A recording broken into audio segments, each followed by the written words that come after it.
Alright, look who's here. Brandon's here. Ivy Mike. How's it going, guys? I'm just getting started, getting set up still, so you guys are going to have to chill and hang out for a bit. I'm sure you won't mind. It's 9 o'clock. Get to see how things work.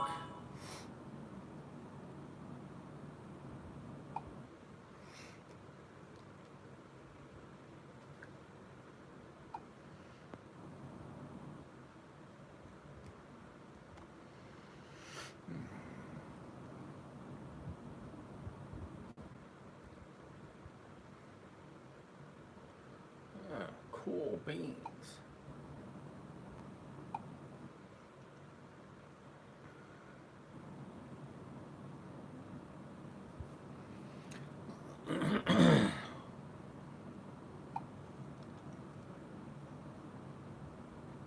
Hello, my brother from another mother. How's it going there, Mikey? Michael? All right, I do this. I gotta do that. There we go.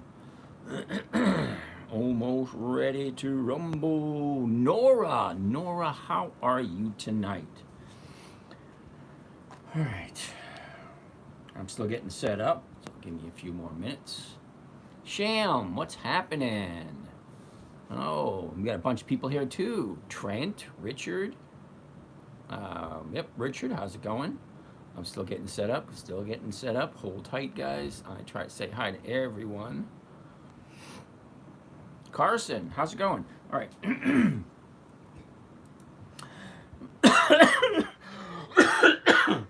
I was going to do the me.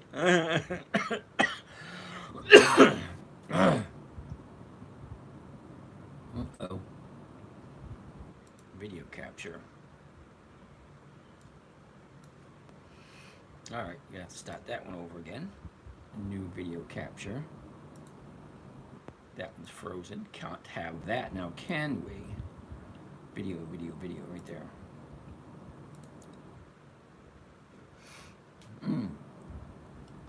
Jimmy shit. Elvin, what's happened? Pro King Service. What does Pro King Services do? How does one perform a weekly option transaction? Ooh, Richard, you're new here. Hang tight. I'm going to show you in a minute. I'm just getting started. I got to get the camera up and rolling. What's up, Mike? Don't you have enough to get off here? Don't you have enough to get off here? Augusta, how are you tonight? Jessica, how are you? Integrated camera, USB camera. Almost ready. All right, there we go. Start streaming, manage broadcast, getting the OBS set up. Usually, you guys get to watch this. It's fun and entertaining. All right, now I'm going to be here till 11:30, so just have a little bit of patience while this is getting active. Brandon, wait, okay, wait, all right. All right, so let's stop that. Let's do this. And we should be live on YouTube. This screen right here should be live on YouTube. Somebody want to check that out? That would be perfect. Jimmy, how you doing? What's going on with Tesla? Oh my goodness. Why does someone want to ask me about Tesla? Holy cow. All right, Richard Brunner, sit tight. I'm going to go over it in a few minutes. I'm just saying hi to everyone first. Do you have enough to get off here? I have no idea. What up, James? Michael? Hey, Jessica. What's up, James? BK. What's going on with Tesla? Jimmy. Hey, James. Milton, you're live. It looks good. Cool beans. Thanks. Do you recommend dividend stocks later in life and growth stocks early on? I hate the Antichrist. Well, alrighty then. I know who that is. Can we look at? Yeah, we're gonna look at Siri. Junk removal, demolition. Cool beans. Way to go, Alvin. All right. What do I think of Siri? All right. We're gonna take a look at Siri. We're gonna take a look at Walgreens. We're gonna take a look at Apple. Thank you. Alrighty then. Guy had a good day today with my dividend payers. Cool beans, Guy. Alrighty.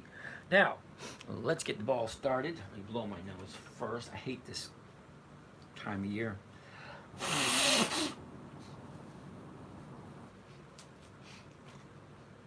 60 years old, and the only ailment I have is post-nasal drip syndrome. And I refuse to take medicine for it because I don't trust those.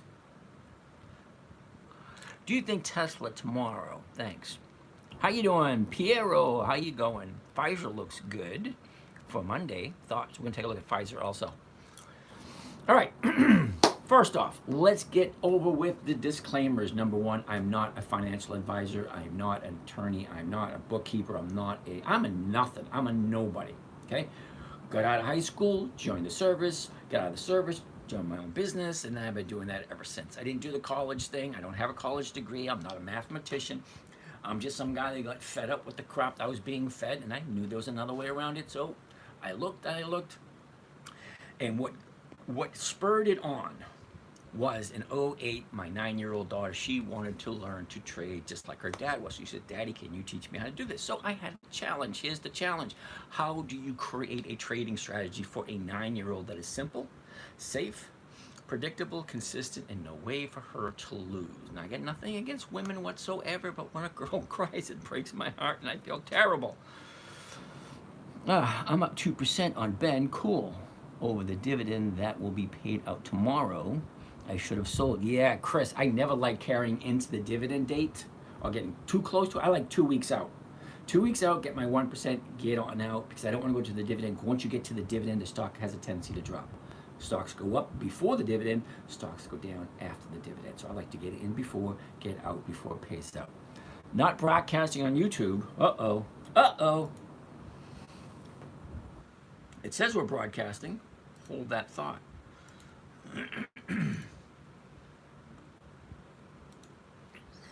Let's go check. Simone, how are you? All right, I'm gonna check real. Milton. Yeah, okay. Yeah, I got right here. 1, 2. Okay, I do 2 lives on YouTube. One is going to be the screen itself, this screen, and the other one is going to be this. So why is this one looking like that? All right. Inspire me more. Cool beans. Invite Dividend Stock Talk to join. Oh, let's go. I'm new here. Road Warriors. Sit, chill. We're gonna go over everything. I go over everything every night. Right now, we're just double checking to make sure the YouTube was being broadcast properly. So we have 2 channels on YouTube, one on Facebook, one on Instagram, and one on TikTok. So I'm going to be adding more cameras eventually, but at the moment, I'm still trying to get in the swing of things. All right. Okay, Colin, we are going to look at Walgreens today. Just sit tight for a second. I have to finish going over the disclaimers. So I'm in no professional whatsoever, any shape, form, or anything. The only license I have is a driver's license. That's it. Okay, so I don't do I don't do cryptocurrency. I don't do futures. I don't do what is that other one? Forex. I don't do that. I don't use I don't use WhatsApp. I don't use that other one. Instagram. No. Telegram. I don't use Telegram, and I don't use that other one. Damn it. Telegram. WhatsApp. Yeah, I don't use WhatsApp, and I don't use Telegram. So there are, as I know at the moment. Okay, I'm going to show you in a little bit. Just give me a second while I finish up with my disclaimer so I don't get in trouble. I forget what I was saying. Don't get old. It's no fun. You forget things all the time. Oh yeah, so I'm basically nobody. I'm just going to show you what I do. I'm not telling anybody what to do. I don't give any advice. Okay? I will tell you what I know, but it's up to you to verify what I say. Just because I say something, don't take it to heart. I got the charts here, which is live from Thinkorswim, which is available through Charles Schwab. I don't get any compensation for that whatsoever. I've been using this thing for over 15 years. I love the trading platform. It was created by a trader for traders. Anything you could possibly think of is going to be in there. Social media is a liability. Yes, Milton, it is. But I'm assuming, and I've already said, you guys are all adults. Take your own due diligence. Don't listen to a word I say. Okay, I'll give you an idea, and it's up to you to do the research to make your own decisions. Okay, so this information you can get anywhere online. basically, this is just the chart of whatever stock we're looking at the moment. Over here, you have the trade grid, which gives you the open, the high, the low, the close, the all that kind of nice neat stuff in the volume on the stocks that we're going to be looking at. Just below that, that's a little better. Just below the trade grid, where you find out all the numbers on the stock, is the option chain. Okay, we're gonna look at all these bunches of numbers. You're probably not gonna be able to see them on your phone or your tablet. That's why this screen is live on YouTube. Go in the living room, pop a cold one, kick your feet up, put the big screen on, and look, you'll be able to see the numbers. Okay, if you're interested in that manner. Okay, other than that, the trading strategy is pretty simple. Has to be simple, safe, predictable, consistent, and no way she could lose. Because if a little girl starts losing, she's gonna cry, and if she cries, I'm gonna feel bad. And if she cries, then mom's gonna get all into it, and then mom's gonna, and yeah, it's just big mess. So it has to be simple, safe, predictable, consistent, and no way she could lose. Great, that was my challenge. What did I come up with? 5 rules. Rule number 1, never buy something you don't wanna hold long term. If you don't know what the company does, or who's running it, or any of the fundamental information, you can't really see them on YouTube either. Get a bigger TV, Chris. This one's what, 60 inches? I wanted an 80 inch, but my son said no. Anyway, this is his house, because if you guys don't know, I'm usually up in the Boston area. I'm down here taking care of some personal stuff. Anyway, so back to where I was. I'm just going to show you the numbers. I'm going to show you what I do. I will take a look at some of the stocks that you guys want me to take a look at. I'll answer the questions you want me to answer. Okay? What happens to the tech stocks? Vegas, we're going to get into that. I don't really itemize the stocks by their fields of expertise. To me, the way I figure out my stocks, it's very simple. It's old-fashioned. It's so old-fashioned, it is actually pitiful how simple it is. Yeah, Vegas, I get that. All right, so I categorize my stocks simply. The 5 rules. Rule number 1, never buy something you don't want to hold long term. Rule number 2, never sell at a loss. Rule number 3, make sure the company has 20 years or more of increased dividends. I want a company that is consistently profitable. A dividend is nothing more than investors, that's you and me, the investors' portion of the company's profits. So if a company has been profitable every single year for 20 years and it increased the amount of money they share with me, that works for me, okay? 20 years of increased dividends, weekly options. I do not like monthly options, and I do not like stocks that don't have options. I'm looking for a safe, predictable, consistent 1% trade. What stocks am I looking at for Monday? Yeah, we'll talk about that on Sunday. Where was I? Weekly options. Okay, so how do I get 1% per week? Safe, predictable, consistent. I use nothing but pre-qualified dividend stocks and those 20 years of increased dividends. How far out of the EX date do you buy? 2 weeks? Yep, 2 weeks. On a Monday. 2 weeks on a Monday. Yeah, weekly options, I want to get paid every week. Okay, I look for a safe, predictable, consistent 1% per week. The only way I can do it safely, predictably, and simply, Scott, how you doing? The only way I'm going to be able to do that is to make sure it is simple, safe, predictable, consistent. 1% per week, and that is using weekly options. Join together with the companies that have 20 years or more of increased dividends. Foles. Why are you so into dividends if you sell before the EX date? I'm not looking for the dividend. I use the dividend as a precursor to tell me when the stock's going to go up. Each one of these dots you see represents a company. I'm going to get into those in a second. Hold on. 4 dates you need to know when it comes to dividends. The announcement date, easy enough. The dividend date, the EX dividend date. That is the last day the stock trades before the dividend is paid out. So if you want a dividend from any one of these companies, Pfizer, Procter & Gamble, General Electric, Lowe's, Verizon, AT&T, General Mills. It always seems to get me, General Mills. Comcast, MasterCard, so on and so forth. If you want one of these dividends, you have to buy it before this date with the little green dot.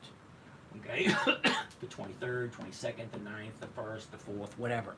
If you want to collect a dividend on a stock, you have to buy it before the EX date. That's date number 2. Date number 3, the date of record.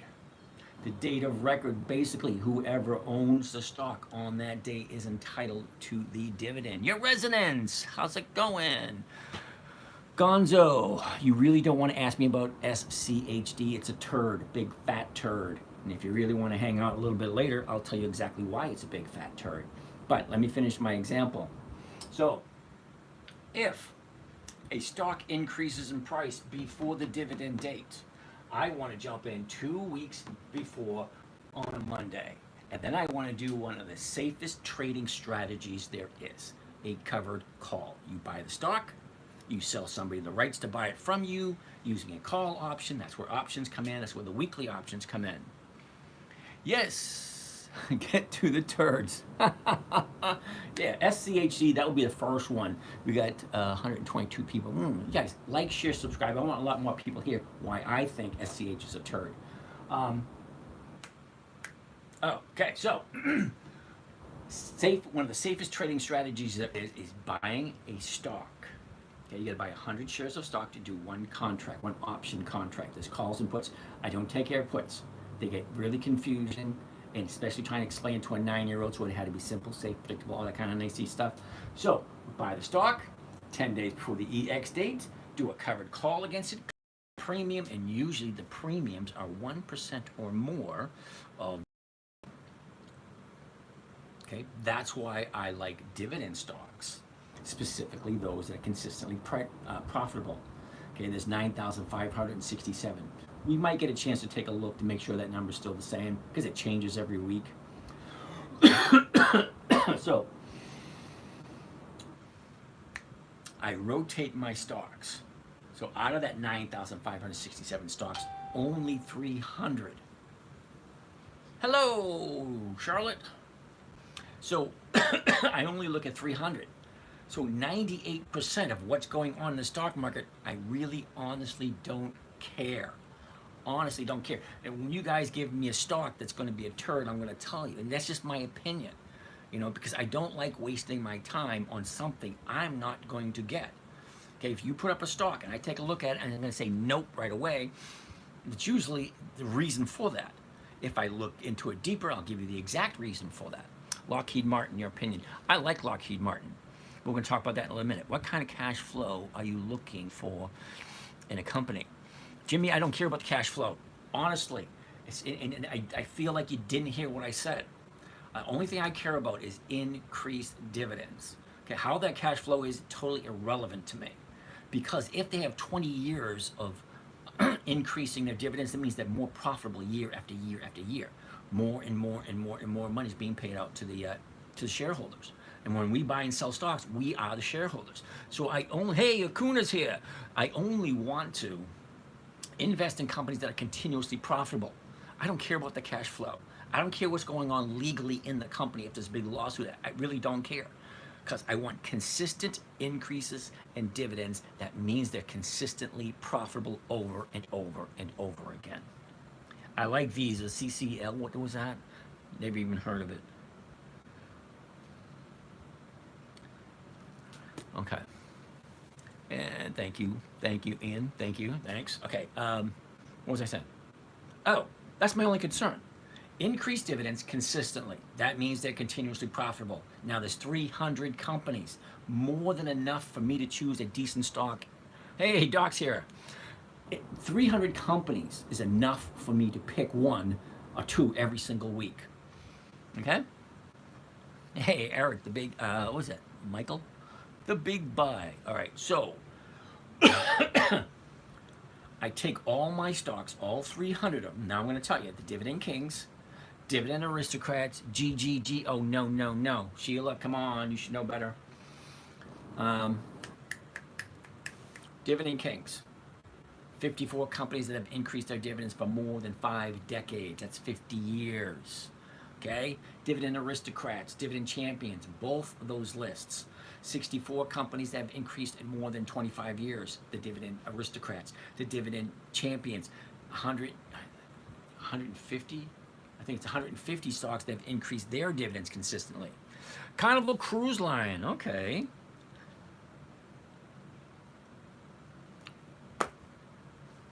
All right. The dividend contenders, 10 to 20 years, 10 to 24 years of increased dividends. And then, of course, we have Warren Buffett's list. Badfish, CVS, and Starbucks. Yep, we're looking at those also. Simone, do you buy many companies or just more contracts and fewer companies? Simone, I like to have no more than 5 or 6 positions per account. Now, I get 6 different accounts. TikTok, hey, what's happening there, dude? All right, let's get started to look at stuff. Do we sell weekly calls? Aqua, yes, we do. What do you think of Riven? A big fat no, Michael. That's a no. Do you know why? Riven has not given 20 years of increased dividends. Jimmy, ooh, GIS. That's General Mills. I like that one. All right. GIS. There we go. All right, I'm going to pick up from last night. If you have 15,000, should you divide it into 10 different stocks? Well, 15, I'd only do 3, $5,000 each, or 2, $7,500 each. But that's me. You know, you have to figure out what is right for you, what you're comfortable with. Okay? Your best bet is just come back every week, hang out, see what we're looking at. If something sounds good and it makes sense. The biggest thing you got to take away from this is, does it make sense? Okay? And is what I'm looking at and what I'm explaining, does it make sense? I'm not trying to teach anything. I'm not trying to give any advice. I'm just, talking out my... how do you play General Mills? You go in and out of stock. That's correct. How do you determine how many shares of each stock to buy? Ooh, that's an interesting question. It's all about the numbers. Okay, if I have $100,000, I do 4 positions, 25, 25, 25, 25. If you're willing, you want to get really technical, it's 24,500, 24,500. I keep a little bit aside in case I have to buy something back or I have to make some adjustments. Okay, so 98% of all my money is invested at all times. I have a credit card and a debit card attached to my trading account. I do all my trades on Monday. So that means every Monday I get a fat chunk of change. Okay? And if I need anything, I whatever I need, and then the rest of it gets reinvested. That's it. Very little cash do I keep that is not working. James, I was in Florida last week. Almost called you for lunch. You should have. Did you customize the EX dividend calendar, or is it standard option on Thinkorswim? It's standard option on Think. Everything I'm going to show you on my computer, okay, is easily accessible for all you guys. Doesn't cost a thing. Thinkorswim doesn't cost a thing. You just got to open an account at Schwab. They'll let you use it for free for a while. And Yahoo Finance. Okay, I could use Google Finance, I could use New York Stock Exchange information, I could use any one I want, but I choose Yahoo Finance because it's easy for me to navigate. All right, and I like simplicity. Simple, safe, predictable, and consistent. You'll be finding I like things simple and safe. All right, because I'm 60 years old, I have enough money that takes care of all my needs. I don't need to go back to work. Okay, so I do not have enough to put it in one place and gain, what is it, 4% off of to live comfortably? No, I need the 1% per week because that's what my bills are. Anyway, let's get started. We want to take a look at a couple first. Ooh, 145. Let's go over why. Did I miss Siri? Sorry, making dinner for the fam. No, Jess, not yet. We just got done doing all the disclaimers and stuff. TOS is the best free system, but make no mistake, it's for beginners. Yep. Yay. Alrighty. Yeah, I like Thinkorswim because everything I need is right there. Okay, that's why I like it, and I wish I was getting compensated for saying that, but I don't. All right. Anyway, we're going to go over why I think SCHD is a big fat turd. Okay? I forget who asked for it. Who was that asked for SCHD? Don't be bashful. SCHD. TikTok. What city are you at, James? I'm in Sarasota. I'll be in Florida mid-August. Would be a pleasure to meet you. Cool. Okay, Slumdog, QQQI. No. No. You can ask many times as you like. It's going to be a no. Okay, so what we're looking at this moment in time, SCHD, and why I think it's a big fat turd. All right. As soon as I pull it up, very first thing that hits me like a bat in the head, it's a monthly, which means I can only do a covered call 12 times a year. Now, we all know that a weekly optionable stock allows me to do that 52 times a year. Now, I don't know about you, I would prefer 52 little checks rather than 12 little checks. Okay? So, number one, that's why I like it. Now, I'm going to go quick because I think it's a big fat turd.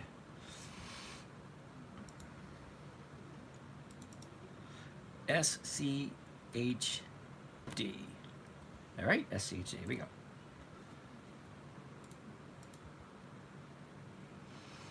Okay, number one. Okay, now I'm showing you for free, no strings attached. You can do this on your own. You really don't need me. Okay, I'm just giving out free information. The safest trade there is a covered call, right? Safe, predictable, consistent, 1% per week. User PNC, PNC. We'll wrote it down, so we'll take a look at it later. I'm showing you safe, predictable, consistent, 1% per week. If you add it up, it's a little over 50% per year. Compounded, it's like 62. But I say 50 because some people can't believe 62. Some people can't believe 50. But anyway, back to the point. The yield. Okay, they give you a check every month. Great, whoopee. But the yield, hey, Hollywood's here. The yield, 3.64. Okay, so here's where I get to say, first time tonight, what the hell are you thinking? This is paying 3.64%. You can get a government bond that pays 5%. You can get a savings account, a high yield savings account, 4.25%. Why are you putting your money into something that's paying 3.6? Okay, so it's a no, number one. I haven't got you, that's another reason too. We can go to that one too. Hey, Johnny's here. Can I explain why QQQ's a no? QQQI. James, did you send a message yesterday? If you sent me a message from here, I did send you one. Okay? How about price of stock falling like Pfizer 18 Verizon? All right, Aqua, number one. You missed rule number one. Never buy something you don't want to own long term. If you're under the impression you're going to buy a stock and it's do nothing but go up, you're sadly delusional. Sorry to be so straight and forward with you. Okay? Stocks do two things and two things only. They do not come to your house, wash your car. They do not fold your laundry. They do not make your bed, put little candies on the pillow. They don't do anything but go up and then come down and then come up, and then that's all it is. It's like a freaking seesaw. Up, down, up, down. That's all they do. If you think you're going to get in and it's going to go straight up, yeah, sadly mistaken. It's not the game for you. All right? So, the yield on my favorite turd, 3.64. You can go to the government and get a better return than that. Okay, now let's pick on it just a smidge more. We're going to look up dividends and how often they pay their dividends and how consistently they are with increasing their dividends. Because that's the main concern for me. Okay, now, number one, they've only been paying dividends since 2011. So that's not 20 years. Okay? So that part's a no. Now let's take a look at the dividends. 12, 14, 21, 21, 26, 20, 23. Wait a minute, it went from 26 to 20. Isn't that backwards? Okay. 23, 25, 27, 25. Backwards again. 28, 27, 31, 30, 27. Backwards again. I can do this all day.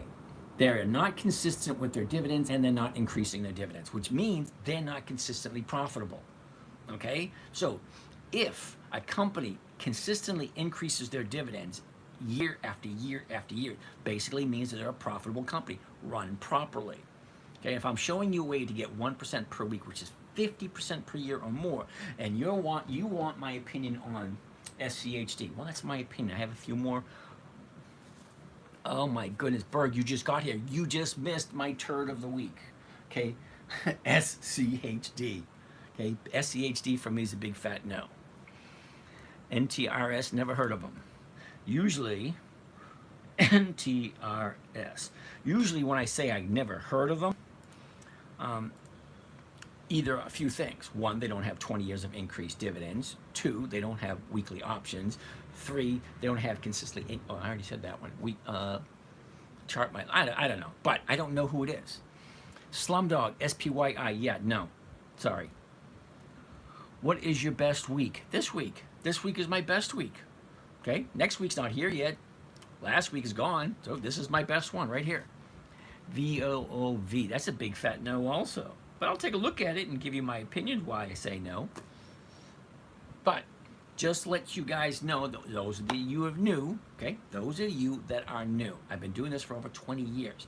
If you put a stock on there for me to take a look at, the chances of me not knowing that stock,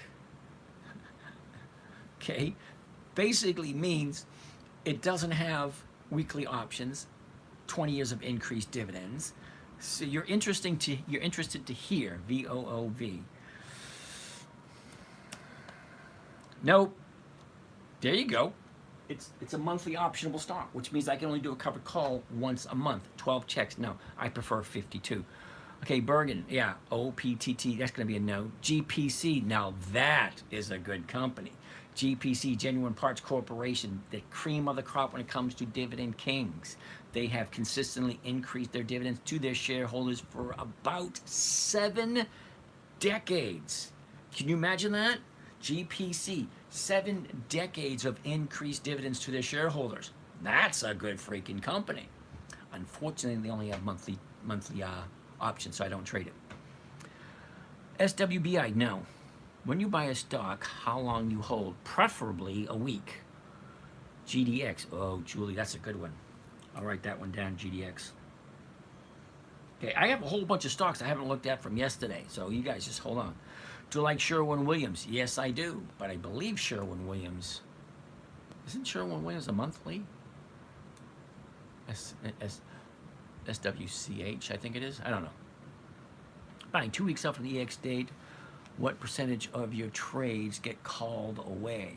Oh, it varies every day. I mean, every week. You know, sometimes it's 1, sometimes it's 2, sometimes it's all of them.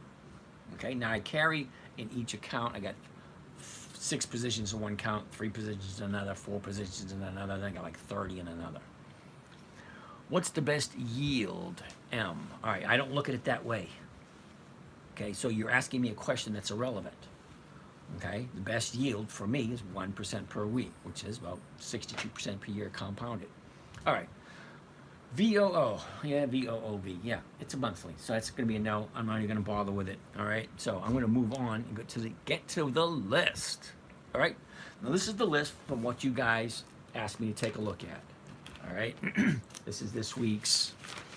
This is last week's. This is the week before. This is the week before. This is the week before. I can keep going on.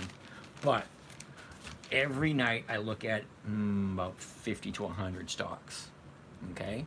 And since I've been doing this, only 2 has snuck by me. Only 2. All right, anyway, let's get to looking at something that we like. Something that we like. Macy's. I love Macy's. It's my favorite stock for this year. It has been my big winner of the year. First thing I want to do. Now, we're not going to look at tomorrow's options because they only have 1 day left and they're basically going to be worthless. Okay, so we're not even going to look at those. We're going to look at next week's options. JPEQ, no. BOH, no. I like saying no. Actually, I hate saying no. Okay? I hate saying no. I would like if you guys actually knew all this stuff. You know, if you think of it, it should be something that's taught in high school. How to balance your checkbook, how to apply for debt for credit cards, how to invest in the stock market. Some stuff should be taught. AB. What the heck is AB?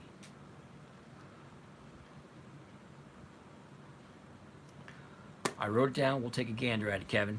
Okay, so Macy's, first thing I want to look at. Now, we're going to look at next week's options because this week's aren't going to be worth anything because you got 1 day to expiration. Doesn't make any sense. So, first thing tomorrow morning, if I wanted to do this, 1981, that's what I can pay for. The closest strike price to 1981 is going to be the 20. Okay, and the 20 is going for 36 cents per share. That is more than 1.5% for the week.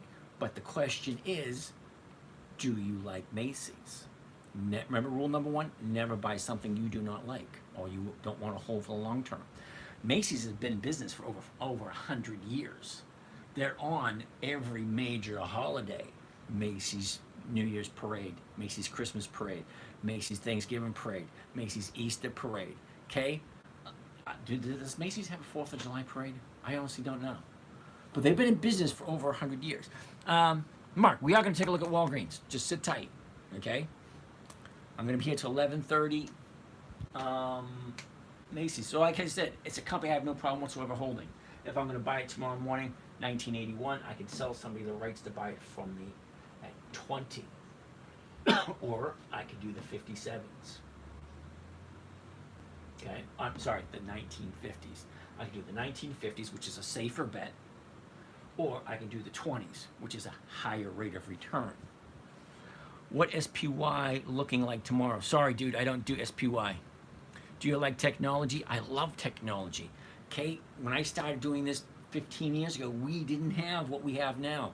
That kind of technology I like. If shares are not called away by EX8, how do you determine the next week's strike price? Nathan, when I buy something, okay, and anytime you buy something, see this mess right here? It's the highs, the lows, all the stuff. We create this mess, you and me, okay, the investors. We create this. We say when it's too high, we say when it's too low, all right? Now, anytime you buy something, that's your entry fee right there. Okay, you cannot change that no matter what you do. If I buy tomorrow morning at 1981, 1981 is going to be my purchase price up until the day I sell it. Okay, I'm going to sell the 20 call option because it's very close. It's the closest one there, and it pays over 1%. Or I can do the 1950s, which pays over 1%. Either one is perfectly fine for me. I have no problem whatsoever holding Macy's for the long term. So if I buy it at 1981, I will write a covered call every single week until that thing goes over 20. It is that simple. Never buy something you don't want to hold long term. Never sell at a loss. Okay? Make sure it's 20 years of increased dividends and weekly options. And then make sure the numbers work. Rule 5, make sure the numbers work. What am I buying it for? What am I selling it for? Then we come to the charts. The charts are fun. Okay, 5 things. You're going to see a lot of 5s. 5 things. The high, the low, where was it, where is it, and which direction is it going. Simple. Okay, high's up here. Okay, not now. Okay, this is today. Low's down there. Okay, I don't want to be at the high. That's going to be a definite no. At the bottom, I want to make sure it's bouncing off the bottom back to the upside, and I don't want to do it at the bottom. Okay, so between the bottom and the top, that's where we are. That's what I want to see in the 1-year chart. All this stuff doesn't really mean very much because stocks go up, they go down. That's all they do, and I only care about the next 5 to 10 days. That's it. I want to get in on a Monday, and I want to get out on a Friday. For that, we got to break this down to the 90-day chart. Okay, the 90-day chart, we're looking at a couple of things. Okay, first the 5. High, low, was, is, and direction. Okay, high, low, was, is, and the direction. Okay.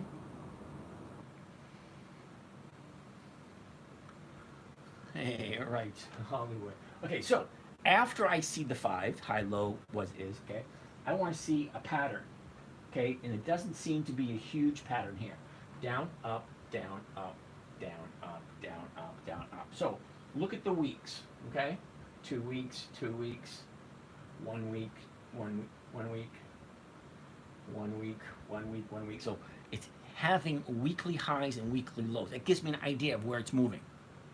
Okay, now you can get a third or fourth grader say, yeah, here's the high, here's the low. Yep, it went down, it went up, it went down, it went up, it went down, blah, blah, blah, blah, blah. You know what? Check this out. You might like this.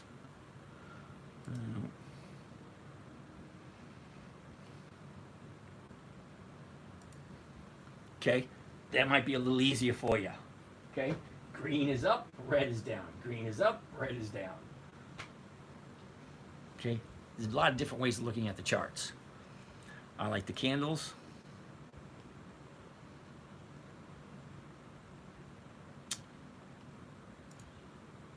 Okay. Now, 1 year looked good. 90-day chart looked good. Now I won't look at the 30-day chart. The 30-day chart, right here.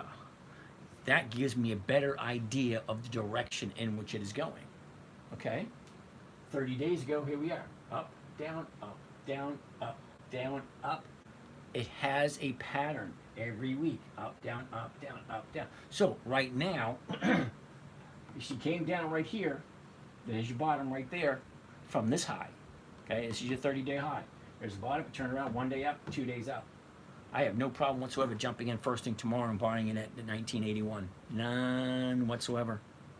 I like Macy's. Macy's has been very nice to me today. Fatima, how are you doing today? All right. Fatima over there on Facebook. Last thing I want to take a look at, seasonality. Now, seasonality, in case you didn't know, here's a chart right here. January 1st, December 31st. The blue line represents this year's movements. Sinba, how you doing? Oh, wait a second, I missed a question. Why do you like candles better than lines? Joe, no reason whatsoever. It's all personal preference. By Monday, not Friday though, right? Yeah, well, I'm saying if I had any, I don't have any, well, I think I have 6,000. I don't think it's enough to do anything with Macy's though. You know? Yeah, but I like to buy it on Monday. If I had money, I'd buy it tomorrow. But Monday, okay, after I sell a few things, because a few of them are in the money and going to be called out this week. I think I'm losing 3 this week, which is fine, which is what I want to do. I want to buy on a Monday, and I want to be gone on Friday. And then I want to be back into cash on Monday, so I have to do this whole thing all over again. Jerry, how are you doing? Now, you guys over here on Facebook, I want to apologize for the camera quality. I'm trying to figure out a new camera for Facebook specifically. I probably should just figure out how to use the damn software on my computer. Do you have to buy 100 shares for options? Yes, you do. 100 shares equals 1 contract. 500 shares, 5 contracts. Can you buy a stock right before the dividend payout and get paid? Big Ange, okay? You have to buy the stock before the EX date. The EX date is the last day the stock trades before the dividend's paid out. Okay? So, if you want the dividend, you have to buy it before the EX date. If you buy it after the EX date, before the payment date, yeah, you're not going to get it. All right. The chart here. Blue represents this year. This is the movement for this year. Here's we are right here, almost halfway through July. The red line represents 10 years worth of data. So that's 2014, 2015, 16, 17, 18, so on and so forth. 10 years of data, all averaged out. It gives me an idea of how the stock moves on a regular basis. Because you got to remember, I'm doing companies that have 20 years of increased dividends. So they have 20 years of data to go by. Why am I not using 20? It's too much data. Okay, plus 20 years ago, totally different world. 10 years, I could set it to 5, I could set it to 3, but I like 10 years. So 10 years, this is where we are. What I want to look at, I want to look at this area right here. Because here's July, this is where we are. I want to see where does it usually go this time of year. Sorry, AB is not 20 years. Yep, probably not. So we're going to go here and drag it forward. So that's going to look at the next 3 weeks. So I bring my cursor to right today. Here's today right here. Okay. Here's today, right here. Okay, here's where we are. It's going to go up a little bit for 2-3 weeks, and then she's going to come down, and then she's going to go back up again. That's not guaranteed. That's just looking in the rearview mirror as we're moving forward. That's what it's done over the last 10 years. NLY. All right, NLY down. We'll get to it probably tomorrow night, because tonight we have so many to look at. Okay, you guys keep asking questions. It can take longer and longer to get through the list, which is fine by me. I'm here every night. But anyway, just to let you know, I do own Macy's. So Macy's name a new chief information officer. Okay. Should I sell PLTR even if I see it as long-term play? Paxolis. Did I say that right? Paxolis. Cool name. I can't tell you what to do. You have to decide what your goals are, what your risk factors are, what your understanding of what it is you're doing. I just tell people what I'm doing. I can't tell you what to do. Okay? No brick and mortar for me. I'm not quite sure what that means. But, okay. Can you walk us through step by step doing one option order? Yes, I can, Sheila. What is better, options or stocks? I put them together. Okay, remember, Celicio. I want to be a little above beta to SPX. Okay, Palusos, I don't do SPX, sorry. Macy's. When you walk into Macy's and you see dwindling inventory and sales, does it influence your trading? As long as the company is profitable, okay, and they're consistently increasing their dividends, I really don't care, to be totally honest with you. Because you can't possibly go into every single Macy's store and see how every single store is going and how everyone is going performing and what their online presence is and what their online sales are and how profitable they are overall. Okay, you can't tell that by walking into a store. It's like if I walk into a Walgreens, you know, there's 8,700 Walgreens. Okay, 8,700 of them. So by walking into one or two, that doesn't give you a good idea. How is Macy's profitable due to the way the world is now? Chris, I can't answer questions like that. Honestly, I can't. Okay? Now, if they're continuously profitable and they continuously increase their dividends, I am going to buy them. Buy Macy's at 1981, then buy a call at 18. Why are you buying a call, William? I don't buy calls, I sell them. Okay, so your math is incorrect. Macy's at this moment is 1981. Okay, if I sell the 20s, that's 36 cents. 36 cents is my profit per share. See it? 36 cents is my profit per share. That's by selling the covered call, not buying. The company can be down in sales, but still profitable if they control the PE growth. Yep. What if a brick and mortar is shopping malls and eventually ways? Yeah, you know what, Flipper? That's not what I'm looking for. I'm only looking for the next 5 to 10 days. I honestly could care less what's going to happen in the future, okay? Because the future's not here. I can plan for it as I go week by week by week. Because none of us is living in the future, and none of us are living in the past. We're living it right here, right now. So what's happening right here, right now? Well, this week, I'm looking at Macy's. Macy's at 1981. The profit I'm looking at by selling the 20 is 36 cents. So my profit, 36 cents divided by the purchase price, 1981, comes to a grand total of 1.81%. That's very short of 2%. But here's the kicker. Take a look. Okay, if she goes above 20, I'm going to get the difference, which is 19 cents, an additional 19 cents.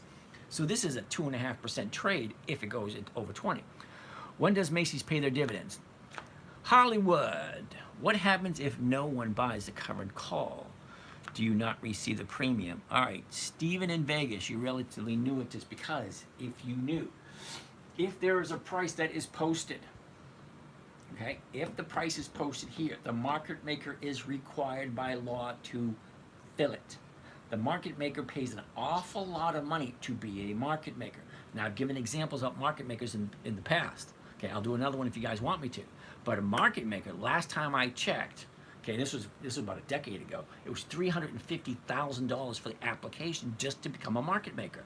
Now, market makers make anywhere between $100,000 a day, all the way up to, I've seen a couple of like 10 million a day. Okay, all the size, depends on the size of the market. Okay, so the market maker, the difference between the bid and the ask. Okay, if I'm selling, this is what I'm going to get. If I'm buying, this is what I'm going to get. Or this is what I'm going to pay. The ask is the price I pay. The bid is the price I receive. So if I buy it at $19.81, means I'm paying $19.81 per share. I sell them to someone else. I don't sell the stocks, I sell the option to buy the stock, and it's a weekly option. So as soon as I sell the option, it is the valid contract from that moment until the date of expiration. The date of expiration is right here. 12 July 24, that's tomorrow. 19 July 24, that's next Friday. 26 July 24, that's 2 Fridays away. So on and so forth. Weekly options, 52 times a year. I can do this trade on Macy's. And if you check my history, you see we're in week number 28. And out of 28 weeks, I must have had Macy's for at least 20. So I keep buying it and I keep selling it, keep buying it and I keep selling it. Claire. Okay, take a look at the chart. Now we started in January. Okay, I started this channel here, which you guys are seeing in January. Look at it in January. Okay, she was at 19. She dropped down to 17. Then she went up to 19. Then she dropped down to 18. Then she dropped up. But then she went up to 19 and a half. Then she came down to 17. Then she went up to 22. And she's channeling sideways since the beginning of January. I've been buying this thing every single week. But once you get a little bit closer, okay, you can't always get them every week. See, this week here, it's in a downturn. This week here, in a downturn. This week here, in a downturn. Okay? Up, up. That one gapped up, couldn't take care of that one. But it's all in the timing and the month and the numbers. What am I buying it for? What am I selling it for? And where's it moving? Okay, so if the last 30 days, right here, it gives me an idea of where the stock is going to be in the next 5 days. And that's all I really care about. What it's going to be next Friday. I get paid on Monday, but on Friday, I have to balance it out and see if there's anything I need to do.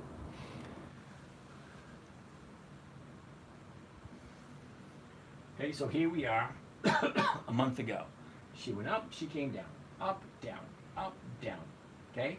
Here's the low here, 1 day higher, another day higher. 2 days higher than that day. That's my clue to jump in. Okay? So, you were saying that's not 1%, that is well over 1%, it's close to 2% for the week. That's what I like. I like companies, number one, that I've heard of, that have been in business for a very long time and have consistently increased their dividends over and over and over again. And if the numbers work and the chart tells me okay, then I jump in. Is that simple? Now, somebody wanted me to see me to go through an example of a trade. So let's do it. Okay? This is think or swim. Here is the trade grid where I make up my mind of what I'm doing. So I said I like Macy's right where she is, 1981. Okay? And then I like the 20 call strike, which gives somebody the right to buy it from me anytime between when I sell it and the date of expiration. The date of expiration on this one, 19 July, which is next Friday. All right, so what I'm going to do is I'm going to change the strategy, okay? The strategy, single, vertical, back ratio, calendar, diagonal, straddle, blah, blah, blah, blah, blah, a whole bunch of them. Okay, I'm sticking with the simplest, the easiest, and the safest. Covered call. So you come down here, covered call. Basically that means I'm buying the stock and I'm selling an option against it, giving somebody the right. So I'm buying it at 19.80, I'm selling it at 20, I get that 19-cent profit from there. but I also collect the premium, and the premium is 1.8% for the week. And I have no problem whatsoever holding on to Macy's. Sell a cash secured put and get assigned the stock. Will Australia. Yeah, bad fish, I know that. But you forget you forget the criteria. The criteria of this trading strategy for my 9-year-old daughter. Simple, safe, predictable, consistent, and no way to lose. I don't like puts because it gets confusing. I'm an adult and it's confusing to me. Okay? And 9-year-old, I don't think she would have gotten it. And she probably wouldn't have done it, which in this strategy wouldn't exist. So it's simple, safe, predictable, consistent. 1% per week, and I use a covered call using a buying the stock and selling a call option to give somebody the right, not the obligation, to buy it from me. Hey, Jerry jumped in over here on Facebook. Tim's here. How you guys doing? Now, it's like I said, I want to apologize for the camera quality on Facebook. I will get to it. I really don't like Facebook because they only put the videos up for 30 days. YouTube will put them up forever. Okay, so I got videos going all the way back to 15 years. Hey, James, still teaching. Great job. Yeah, you can do 4. Dude, I haven't seen you for a while. For striking. Covered calls safe. Yes, they are. Okay, so let's take a look at the 20. Okay, here's the 20 right here. Okay, the 20's right here. And as you put the cursor on top of the number, it'll tell you exactly what you're doing. See? It says buy. Okay, which is the ask. See, the ask is what I'm paying. The bid is what I'm receiving. In this position, I am buying a covered call. Made some good money on some puts today. Pitbull, how's it going? In the big fish, and started with this strategy because it's easier. I've expanded to sell puts. Al, you know what? A lot of people do that. What's up, brother? Yeah, once you get good, you know what? For those of you that are new, find a strategy, perfect it first, get really good at it before you add another strategy. Okay, the cash secured puts are great. The wheel thing, yeah, it's great. However, get this strategy done first. This one's safe, simple, predictable. It can get you up to 50% per year if you do it right. It's really not that difficult.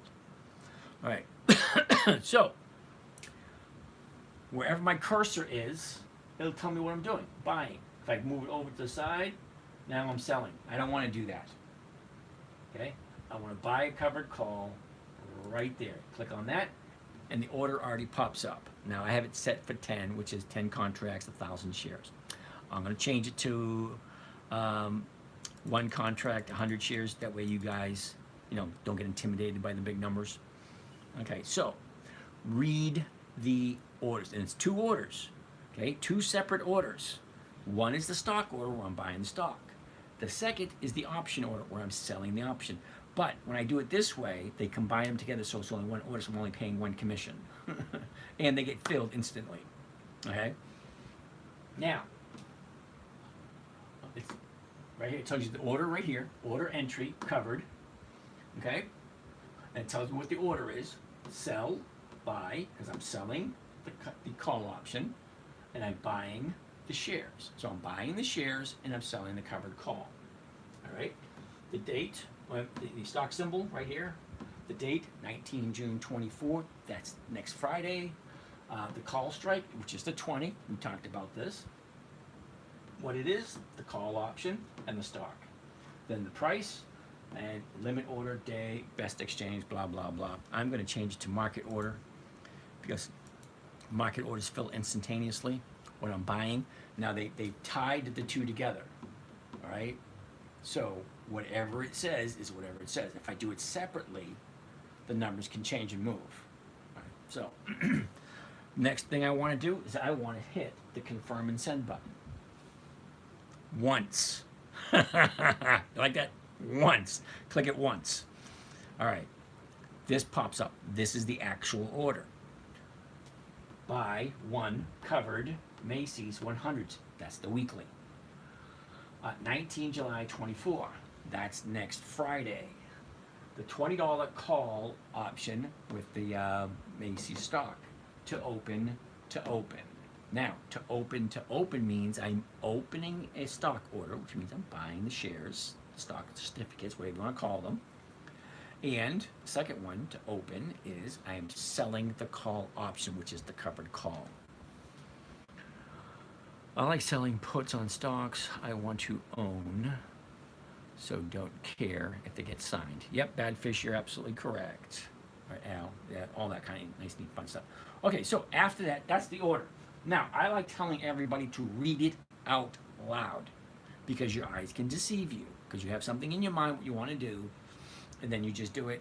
And if you don't read it out loud so you can hear it, then you might make a mistake. And trust me, I've done it before. That's why I say it out loud. Buy one covered Macy's 19 July 2024. The call on Macy's, the $20 call, Macy's to open, blah, blah, blah. Okay, underneath that, break even, $19.16. Well, the stock is at 1981. So if the stock goes up, I'm making money. If the stock stays the exact same, I'm making money. The stock can even go down. Right now, it's at 1981. It can go all the way down to 1916. That's break even. So if the stock goes down, well, I'm still making money until it gets to 1916. All right, once it goes below 1916, well, then there's a high probability I'll be taking the stock into next week, doing it all over again. Yeah. Don't lose money unless it goes up. All right, anyway, very next line, maximum profit, $83.50. I know it doesn't sound like a lot, but let's do the calculation. Get out my trusty calculator, and my maximum profit, $83.50. That's my profit. All right, so what did it cost me? Well, it cost me $1,917. So like $1,917. Okay, it's almost a little bit less than $2,000, but I'm making $83 off of it. So how do I find my profit? Well, my profit's $83.50. What's my rate of return? I divide it by the purchase price. The purchase price, $19.80. Oh, sorry. I divide it by what it cost me, $1,917. $1,917. And if we want to get technical, 15 cents. Okay, the math tells me that's 4.3% return for 1 week. Okay, did you see that? This is one of the reasons I love Macy's so much. If I'm doing this covered call and it gets filled at the money, okay? If the stock goes up, I make my 4.3%. If the stock stays the exact same, I still make my 4.3%, but I own the stock next week. Okay, if I don't hit my target on Friday, I keep the stock, I keep the money, and then I take the stock into the next week, and I do it again. Okay, so this week, this number right here, 4.3%. Okay, so if the stock goes up, I make my money. The stock stays the same, I make my money, and I hold on to the stock. If the stock goes down, I still make my money, and I still hold on to the stock, and I do it again next week. This is one of the reasons why I like the trading strategy. It's simple, it's easy, it's predictable. I'm buying it at 1981. I'm selling somebody the rights to buy it from me at 20 between when they buy it and Friday, the 19th of July. That's when the option expires. And then the following Monday, I get to do it all over again on the exact same stock. So I'm making a weekly 1% per week using stocks that give me a very nice return. And I've heard of them. Pfizer, yep, we're gonna take a look at Pfizer, it's already written down. Okay, so I hope that makes sense. Okay, this right here, Macy's. You ask, the biggest question you're gonna ask yourself, well, there's a couple of questions. Number one, does it make sense? Number two, do I like Macy's and do I want to buy Macy's? Okay, what happens if Macy's go down? I'm gonna hold it for a long period of time, but they increase their dividend every year. So it's a win-win situation. That's why I like dividend stocks. Because if Tesla goes down, I don't get any profits. Okay? If that one that Jeff Bezos owns, the stupid smiley face on the trucks, Prime. Okay? If that goes down, you get nothing. Dimon, yep, I like it too. All right, so That's an example. And if I hit that send button one more time, then the order will be open. So that goes that. Let's bust some of this list. Yes, it makes sense. Thank you for the concept. Seems very easy.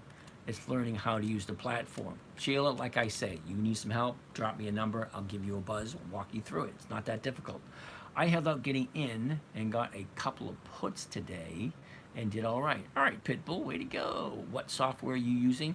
It's not a software. It's actually Think or Swim, which you can get when you join Charles Schwab. So Charles Schwab bought TD Ameritrade. TD Ameritrade bought Think or Swim from the original creator, who was a trader. Okay, so it was a trading software, a trading platform designed by a professional trader. All cool stuff. Yes, puts are nice today. I agree. All right.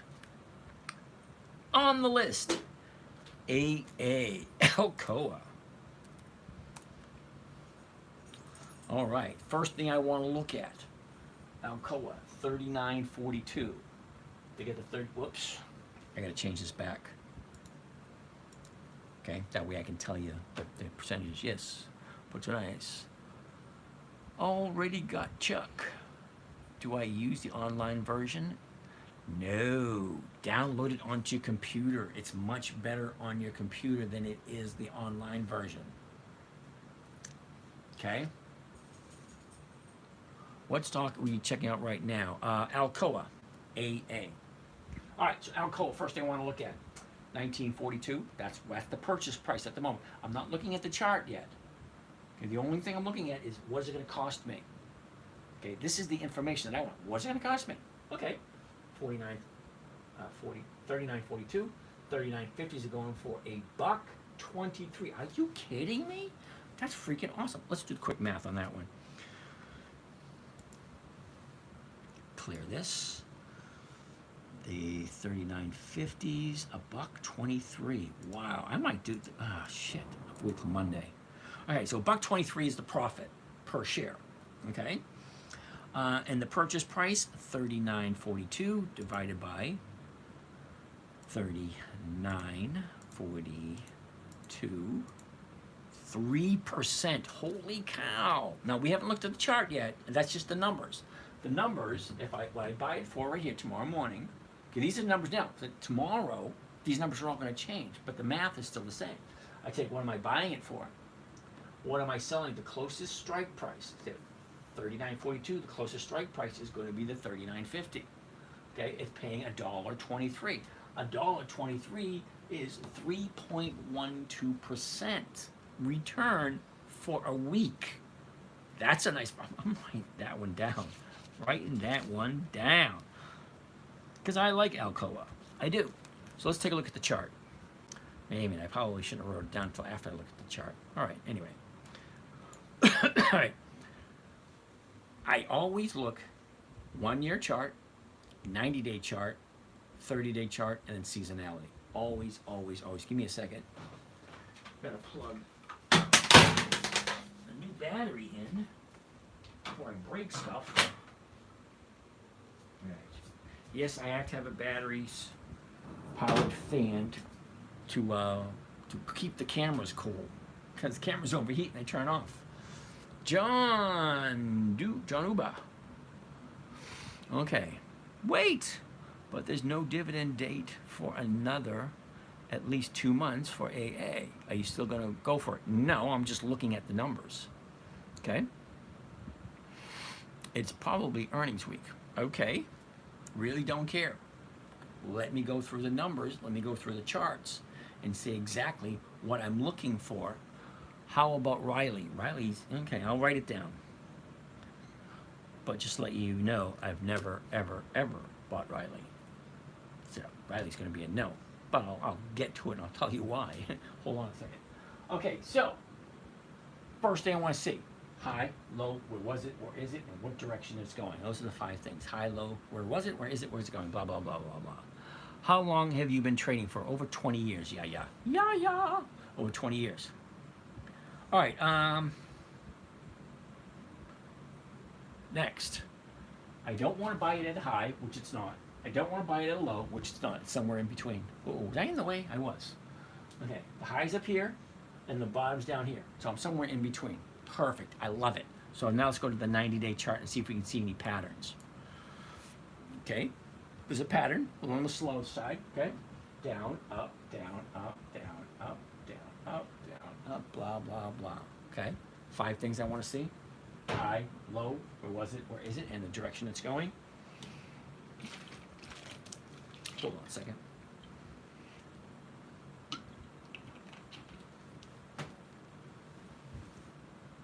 Okay, from this, I want to jump in and take a look at the last 30 days, because we see where the high is, we see where the low is, we see what direction it's going.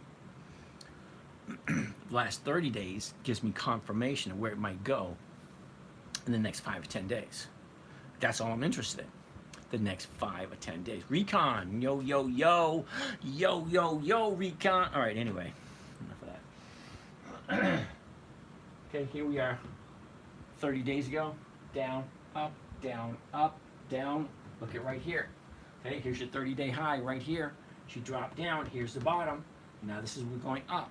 So tomorrow, if it's an up day, it's a yes and jump in. If it's a down day, then it's no, we're going to wait for the bottom. Okay, because here's your 30-day high. What comes after a 30-day high? Well, the next 30-day bottom. Okay, you can't get to a 30-day bottom without getting to a 30-day high. They just follow each other. All right. That being said, I like Alcoa. I just want to wait and see if tomorrow is going to be an up day. Okay? All right. Seasonality. What does it normally do this time of year? I almost forgot that. Okay? Remember, blue line represents this year. Red line represents 10 years worth of data. I want to click where the blue dot is and drag it to the right. And line up the cursor right there. You can plainly see, here we are right here. Here's today. Okay, goes up, pulls back, goes up, then pulls back. All right, to the upside. John, are you watching this live chat? John, you're on YouTube. So the, hold on a second. So the questions, they pop up for like 5 seconds and then they disappear. Okay, so sometimes I don't see them all the time. Hey, Harley Lynn's here. Hello, hello. Now, is this Mrs. Harley or is this Mr. Harley? Set your charts to monthly. Real estate flipper. No, I like looking at the 4 different charts. I like looking at the 1-year chart. I like looking at the 90-day chart. I like looking at the 30-day chart, and I like looking at seasonality. Okay, the way I do things is the way I do it, and I've been doing it for over 20 years. This strategy for 15 years, because I didn't do very good when I was on my own, but my daughter came out with helped me with this strategy. Doc, are there any rules that allow you to ignore the EX dividend date when you're choosing a stock? Yeah, there's always are. Both. Well, hello, Mr. and Mrs. Harley Lynn. Greetings. All right. Anyway, so I like Alcoa. Everything looks nice. And to answer Doc's question, yes, there are. I always, I bend the rules a lot. But I like to stick to the main rules. Okay, every once in a while, I'll look at a stock, and if the numbers look so awesome, even if they don't have the dividend yet coming out, because if it's on my list, it has to have a dividend, it has to increase. I can see seasonality on Thinkorswim app. I can seem to find it. Okay, recon, I'm not quite sure I understand that question. I don't know, it sounded like a statement, not a question. All right, so let's go back to regular. So I like Alcoa, but I'm waiting for a second update. Okay, here's your bottom right there. This is the upside. All right, it's a higher bottom. All right, so I like Alcoa. Next on the list, PM, Philip Morris. Recon, you can't find it. All right, hold on a second. All right, Recon, you ready? If you have your Thinkorswim open, first thing you want to do is where you put the ticker symbol in, over here, in the quick charts. You slide all the way over on that line until it gets to Style. Click on Style, window drops down. It says Chart Mode. Okay, click on Chart Mode. Another window drops down. And down to the bottom is seasonality. Okay? Style, chart mode, standard. Okay? I find that Thinkorswim is a huge learning curve. Well, actually, Flipper, all right? Usually, I call people up and I walk them through all the crap to get rid of because it's not on the app. No, it's not on the app. Okay, it's only on the downloadable version. That's why I tell people, download it onto your computer. All right. Philip Morris. Let's take a look at the old Smoky Smokers. No, I didn't look at anything. It's at the high of the year. Okay, it's actually that quick.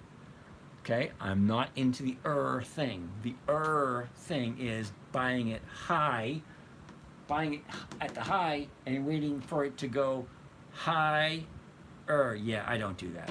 Okay, it's at the high, it's an automatic no. Okay, I don't even care what the numbers look like. Okay, so Philip Morris is a no. KFC. What the heck is KFC? KFC. Kentucky Fried Chicken. I thought that. Can't find that symbol. Well, can't find the symbol, it's going to be a no. VLO, Valero. All right.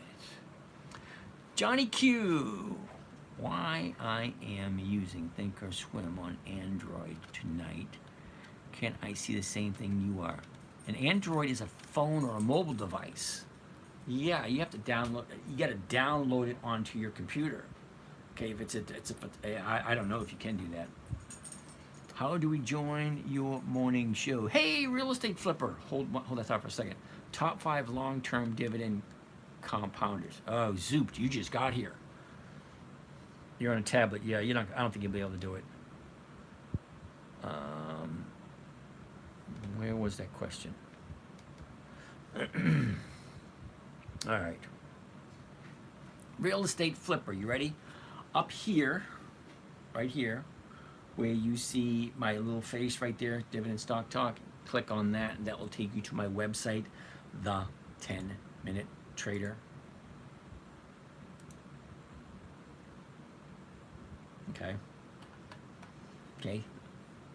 The 10-Minute Trader. Okay, right here, live trading online. There you go. Or you can slide down. Safe, simple, predictable, 1% per week. Get the video, tells you all about me, blah, blah, blah. All this kind of nice, neat stuff. Investing your own money shouldn't be difficult. Stop making it more complicated than it needs to be. Okay, also live trading. Join our morning trading group. Yep, right there on the website. Then you can look at all my current trades. Okay, every single one of my current trades so far, almost all of them, you can view right here, and there we go. Okay, that's all my trades so far this year. Okay, now I'm looking for a safe, predictable, consistent 1% per week. Okay, week number 1, I share 2 accounts. I got 6 accounts, I share 2 of them with you publicly. Week 1, 2.12. Week 2, 1.3. Week 3, 0.85. Do I make my 1% every week? Nope. I average 1%. Okay. Week 4, 0.9. Week 5, 1.03, 1.06, 1.9, 2.3, 2.32, 4.6. That was a fat week. I like that one. So on and so forth. Okay. We're in week number 28. Okay, week number 28 ends tomorrow. Let's go back to where live trading right there. There's again. Okay, there we go. So that's how you join. Zooped. I don't do anything long term. All right, the longest I've ever held anything. I've been trading for over 20 years. The longest I've ever held anything was 9 months. So when you say long term, I'm thinking a month or 2. That's just my opinion. Okay. Now, if you want to buy a stock and hold on to it 5, 10, 15, decade, 2 decades, that's up to you. You're at the wrong place. That's not what we do here. COPX, I could say no now if you want, or you can wait till I get to it. All right, so VLO, Valero Energy. Let's take a look at a few things. What I want to see first is, what can I buy it for? 148.59. So the 149s, right here, 166 per share. Now, I'm not a mathematician, but I do know that that $1.66 is more than 1% of 149. Okay, so that's a yes. Numbers work. Next thing I want to see is the chart. The high, the low, where was it, where is it, what direction it's going. Am I at the high? Nope. Am I at the low? Nope. I'm somewhere in between. Awesome. Great. Let's move on to the 90-day chart and see if we can see any visible patterns. Yeah, we can. Take a look at that. That's pretty easy. Down, up, down, up. Look at the distance. That's about 6 or 7 days, about 10 days, about 6 days, about 8 days. And look at this run up. Okay? Bouncing here. Okay, we have a new 30-day bottom, which is today. So that's going to be, I want to wait to find the bottom before it moves again. That's as far as I really need to go with this one, because there's no sense looking any further. Because today is the 30-day bottom. Even if I zoom in, okay, it's still not going to change the fact that today is the bottom. Tomorrow might be lower. Okay, the only way you can isolate the bottom is right here. 2 days to the upside, 3 days to the upside, 4 days. Well, there's your bottom right there. It's really not that difficult to see them. Costco. Isn't Costco ridiculously priced? It's big fat no, $800 a share. I'm flattered that you think I have enough money to buy 1,000 shares at $800 a share. Asher, 28, how you doing? Okay, I'm kind of flattered.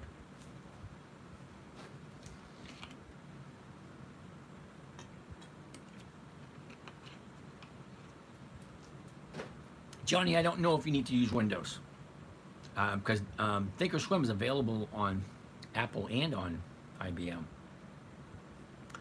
Uh-oh. All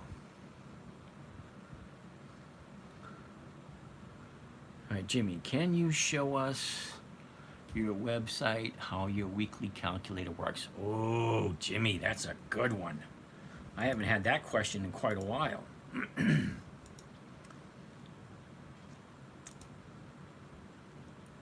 All righty, weekly compound interest calculator. What is a weekly compound interest calculator? This one is unique. I actually had to create it myself because nobody else could figure it out. What it allows me to do, all right, very first line, the initial deposit. What am I starting out with? Okay, what am I starting out with? All right, periodic deposits. The periodic deposits, this is cool. Nobody else has that. Okay, I can put in $5 a week. I can put in $50 a week. I can put $500 a week. I can put $279.13 in bi-weekly or monthly. It gives me the option, okay, to do weekly, bi-weekly, or monthly. So if you get paid every other week, okay, do it bi-monthly, bi-weekly. If you get paid once a month, do it monthly. But consistency is key. All right, so let's, for the fun of it, let's start out with something interesting. Let's start out with 10,000 bucks. And let's put in $100 a week, okay, weekly. Now, I'm showing you how to get a safe, predictable, consistent 1% per week. So let's change the percentage to 1%, easy enough. When do I want to make my deposits? This one doesn't really make that much of a difference between the beginning of the time period. Like if it's every week, it'll be on a Monday. If it's at the end of the week, you know, anyway, besides the point. Now, time frame. Let's look at 10 years. Okay? Now, next, it's going to compute the investment. All right, what it's going to be worth. Does anybody have any clue what it's going to look like? $10,000. Starting out with $10,000, depositing $10 a week. Anybody want to write it down in the chat, see what it looks like? Can you show us your performance, January 1st balance, current balances? No. What's the best, oh, I forgot that one, I didn't get that one. What's the best stock option to buy right now? I don't buy, sorry dude. Costco's rising membership costs. Okay, lovely. You buy 1,000 shares, stock sometimes. Oh, come on, 800,000 somewhere. Not even, okay, I'd like to have 800,000. And VR, never heard of them. Downloading Schwab, Windows, blah, blah, blah. Professor Dividend. Cool. I like that name, Professor Dividend. Okay, so I'm just going to give you a rough idea. All right, so let's go over it again. Weekly compound calculator. We're going to start out with 10,000 bucks, put in $100 a week. All right? Now I'm showing you how to get a safe, predictable, consistent 1% per week. Intel will be paying dividends soon. Okay, Natalia, how are you? Now, I'm going to do it for 10 years, and then we're going to see what that $10,000 turns into. You see the number? $3,523,000. 10,000, starting out, depositing $100 a week. Okay? Who's that? Natalia. Hey! Did you see the numbers? $10,000, put in $100 a week, 1%, 10 years, $3.5 million. Okay? How about we put in $105 just to mess with you? $105 a week.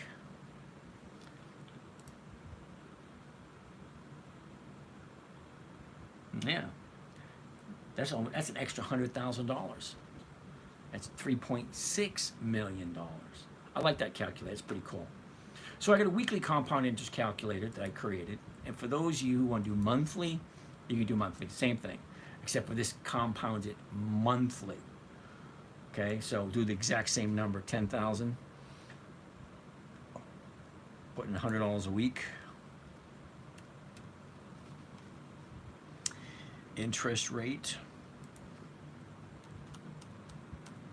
I'm gonna put 4 because 1% per week, monthly would be 4, and 10 years.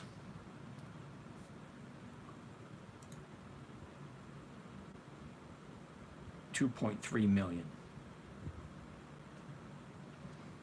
I want to do some of your option contracts, but I only got 1,000 free cash. All right, Johnny, just don't be in a hurry. Do some dividend capturing. Their stock's rising. If you're making 50% returns a year, you'd be one of the best investors. Not a chance. It's presumptuous to think you know who I am, but okay, you believe whatever you want. Okay. All right, we don't need to see this anymore. Dum dum dum. Back to the home page. All right, there we go. All right, let's go back to our trading again.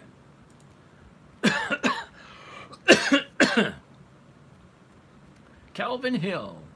Did I miss Siri? No, Jess, you didn't. Let's do Siri right now. Jess been very patient. S-I-R-I. Okay, so first thing I want to look at with Siri, $3.60. The closest one's going to be the $3.50. $3.50. Now I'm losing 10 cents right off the top because I'm buying it at $3.60, selling it at $3.50. Okay. I'm collecting 23, so I take the 10 cents off of there, which means I'm only making 13 cents per share. Okay, so 13 cents per share. Johnny, you get 1,000, 50. Okay. Let's do this calculations. Okay, 13 cents a share, right? And the purchase price is $3.60. That's 3.6% return, Jess. Okay, as if you're getting it now. Like first thing tomorrow morning, $3.60. Sell off the $3.50s, collect 23 cents. Okay, the math is always the same, but these numbers are going to change. Presumptuous, you are the one saying you're returning 1% a week with no dollar figure to prove it. I hate fucking stupid people, really do. Okay, count right here. Let's take this.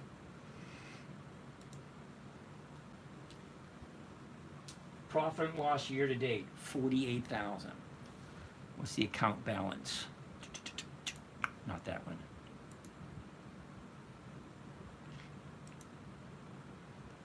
Net liquid, 140. Okay, I started the beginning of the year at 117. All right, I profited $48,000. That's over 30%. So, to you, buddy. Ooh, I shouldn't have done that. So you can use 1% weekly gain to use as a deposit. Whatever, you can do whatever you want with your 1%. Okay? Safe, predictable, consistent 1% per week. Did you like that, Hollywood? Some people, they just like, you've never been, dude's never been here before. Okay? And the first thing he comes out and he insults me saying, yeah, right, all right, whatever.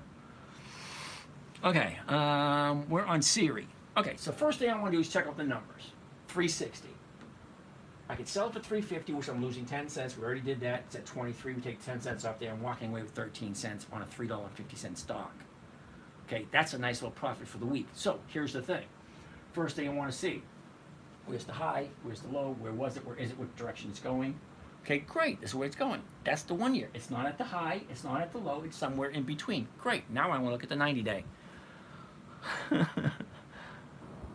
I'm enjoying the 1%. Yeah, okay. Some people can't help but be negative. Yeah, I know. I shouldn't let them get to me. Most people don't usually get to me. All right, so let's take a look at the last 90 days. Okay, first thing I want to see, where's the high, where's the low, where was it, where is it, and where is it going? Okay, we can all see what's happening there. That's the 90-day. Let's look for the pattern. Okay. Long sweeping moves, like 2 weeks, 1 week, 2 weeks, 2 weeks, 2 weeks, 1 week, 2 weeks. So there's a pattern there. So you look for the pattern. Great, there it is. Now, the last 30 days, just give us an idea of which direction we're going. Okay? Now, 30 days ago, here we are. Up, down. Okay? Here's your 30-day, not a 30-day bottom, but a bottom. Here's your 30-day bottom here. She goes up, pulls back. 2 days to the upside. That's my cue to jump in. I like 2 days to the upside from the bottom. Now she keeps on going, and she hits the high, the 30-day high. Well, what happened after the high? Well, we had profit taking. Here's the bottom right there after the profit taking. 2 days to the upside. What else of invitation do you need? I'm enjoying minimum 3 to 4% a week. Damon, way to go. I like that too. I like 3 to 4%. Now, I got 6 different accounts. I only share 2 of them with you guys. Okay, one account is up over 30% for the year. The other account's up over 60% for the year. All the trades are online. You can check them yourself. The buy orders, the sell orders, the profits, all that kind of stuff. It's all available online. You go check it yourself. I'm not hiding anything. All right, where was I? So Siri, let's take a look quickly. I'm under $20. Wow. Alrighty then. Seasonality. That's what we want to look at. What does a stock normally do this time of year? Okay, you all know the blue line represents this year.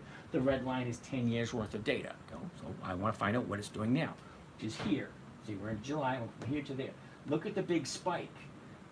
This is 10 years worth of data. There's the big spike right now. That's what we're enjoying. Could be. It's not guaranteed. Is your website functional now? Yes. Well, it's not 100% functional. It's still a little clunky. So, get on, take a look at it. Send me an email where the clunks are. Clunky, tell me where the clunks are.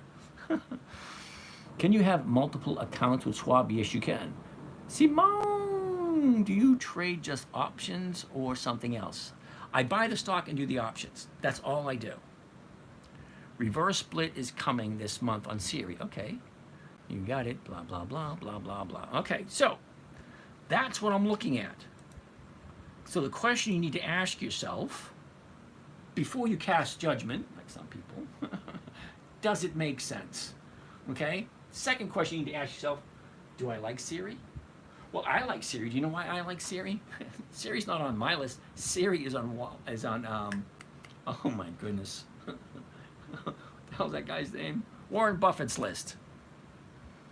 I've been liking JEPI. Yeah, I don't like JEPI. Warren boy, yep. Okay, so if it's good enough for Warren, it's good enough for me. And did you see what it's paying out next week? Come on, 3.6% on one of Warren Buffett's stocks? Why not? I've been installing T now over 5 minutes. No idea what that means. Tortapasa. I have no idea why you're asking why. JP Morgan. I'll write it down. We'll take a look at it. Probably not today, because we got way too many stocks to take a look at. If you guys hold up on the questions, we can go through them quicker.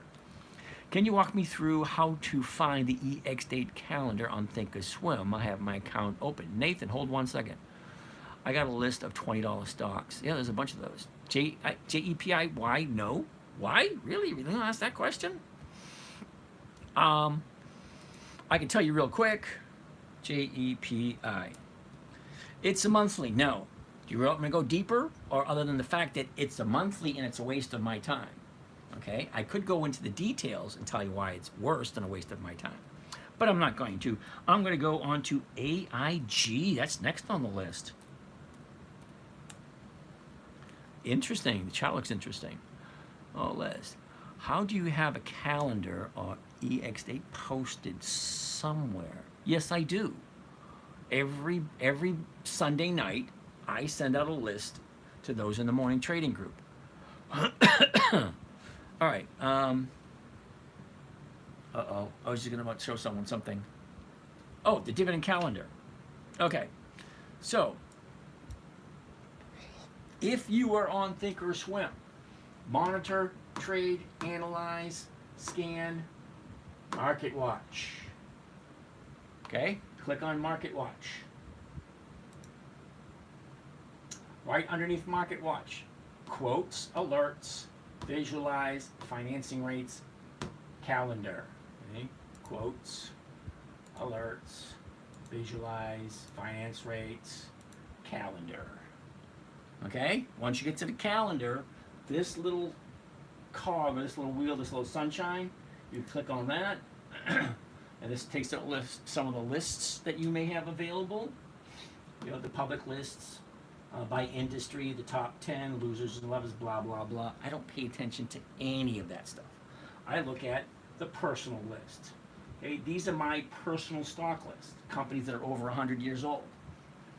Dividend aristocrats, dividend champions, dividend contenders, dividend kings, Warren Buffett's list. Okay, my old list. This is a list I've been working on for the past 20 years. Okay, once you do that, they pop up in the calendar. Each individual list, and it'll tell me which list it is. Okay, calendar spreads. You might like this list. This is everyone's favorite list. Warren Buffett's list. Okay? Whenever I get to a Warren Buffett stock, never even question it. If it's good enough for Warren, it's good enough for me. All right? So, let's go to the next stock on my list. Not my list, your list. AIG. Okay, first thing I want to do, we want to take a look at AIG. It's over 100 years old. 77.90. The 78s. Between 50 cents and 160. Now, I don't like it when the market maker does that. Okay, they put the numbers so far apart. See, the last trade was 76.96. It shouldn't be $1 more for the bid of the ask. Okay, but tomorrow these numbers will get a lot closer. They usually stay between 1 cent and 3 to 4 cents difference. Okay, same thing with the options. There's usually not that big of a spread between the two. But still, if I get my 1%, if I'm buying it for this, selling it for this, I'm getting my 1%, great.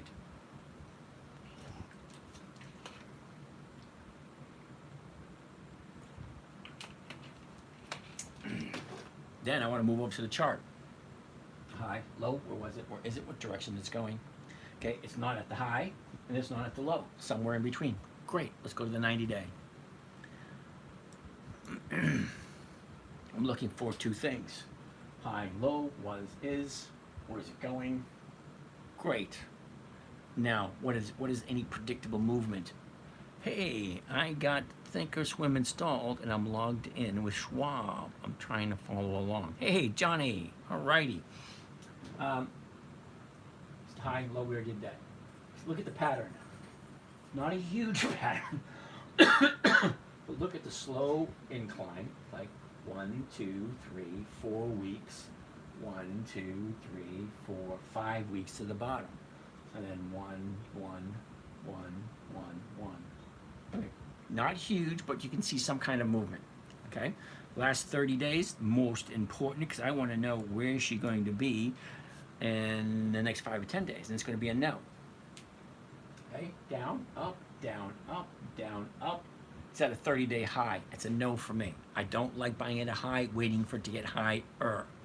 Standing on a ladder, waiting for a taller ladder, it just doesn't work for me. Okay, what I would do is once it finds its high, okay, and it should be soon because it's at a 30-day high now. Okay, people who bought down here, okay, down here, I'm going to say, hey, I'm taking that profit and running. Okay? So I would wait as soon as it finds high, turns around, comes back down. That's what, 2 weeks? So I'm going to write AIG in my book for 2 weeks from today. AIG. So that way in 2 weeks we'll take a look at it, and more than likely it might be at a 30-day bottom by then. I'm interested in identifying a new long-term stock. What do you recommend? Okay, Brand, I don't recommend anything. Inspire me more. One of your rules is buying 2 weeks before the EX date. How strict is that of a rule? I have some leeway because AIG, if the numbers all look good and the option was and the premium was good, I might think about it because AIG is on my list. Okay, it's just not paying a dividend this week. Okay. So everything always goes by the numbers. Where is my safest bet?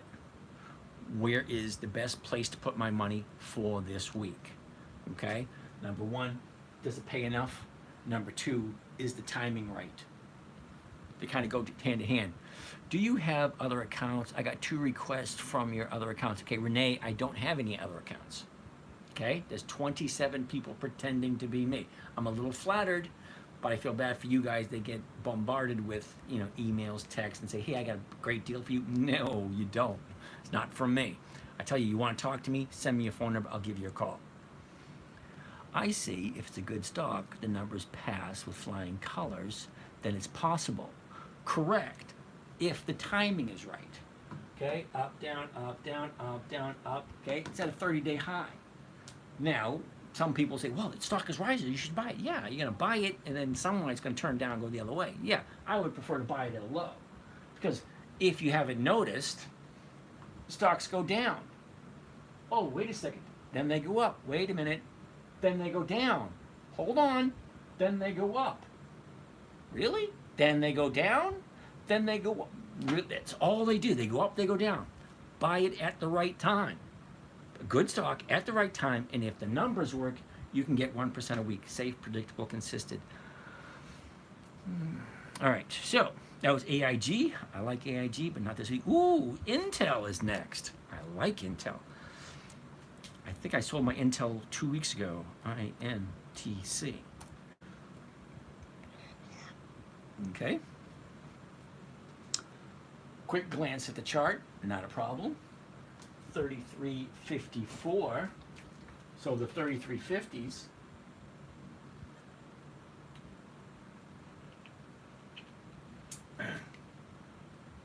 That's a 2% trade. See that? 33.50. 1% of 33.50 is 34 cents. This is going for 72 cents. That's more than 2%.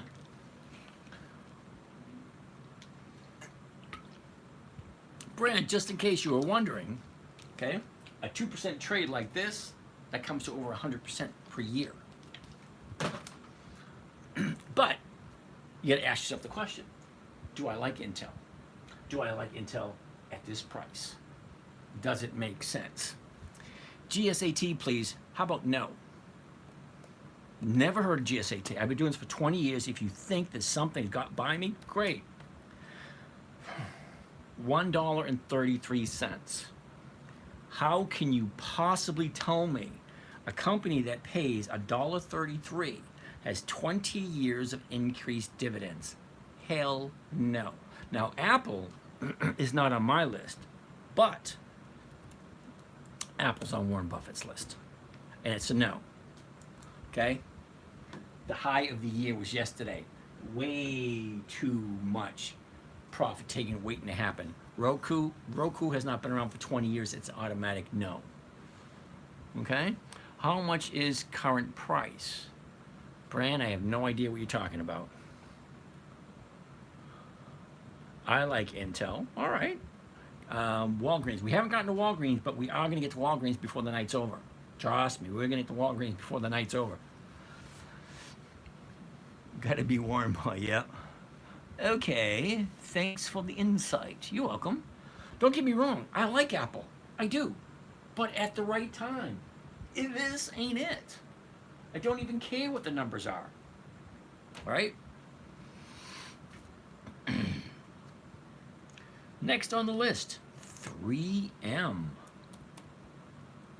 3M. Nope. Okay. Look where it is. Okay. 30 day. It's at a 30-day high at the moment. Okay, so we're not even going to waste our time with it. What about Amazon? Big uck. No. Amazon does not pay dividends. I'm going to get a sign made right here. Right up top.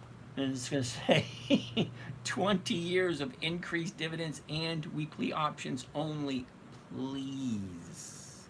Yield Max, Linda, no. TNL, no. MUFG, no.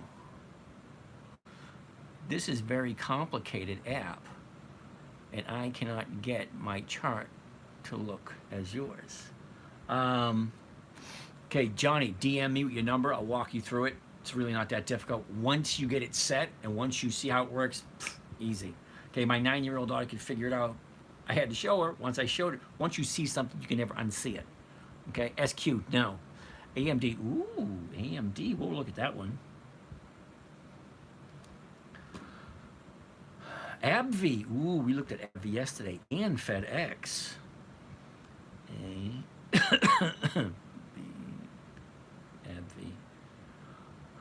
Verizon. All right, Verizon's on the list already. ENPH, no. Okay, FedEx is on the list. UPS is on the list. All right, next on the list to take a look at MDT. Medtronics. Oh, wait a minute, we're still looking at 3M. Oh, no, 3M was a no. And here's the reason why 3M was a no.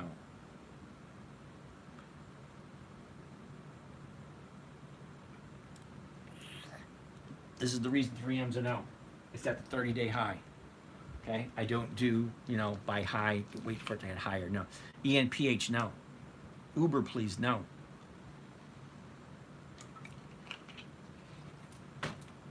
You cannot tell me, possibly, Uber is more than 20 years of increased dividends, that they've been profitable for 20 years consecutively.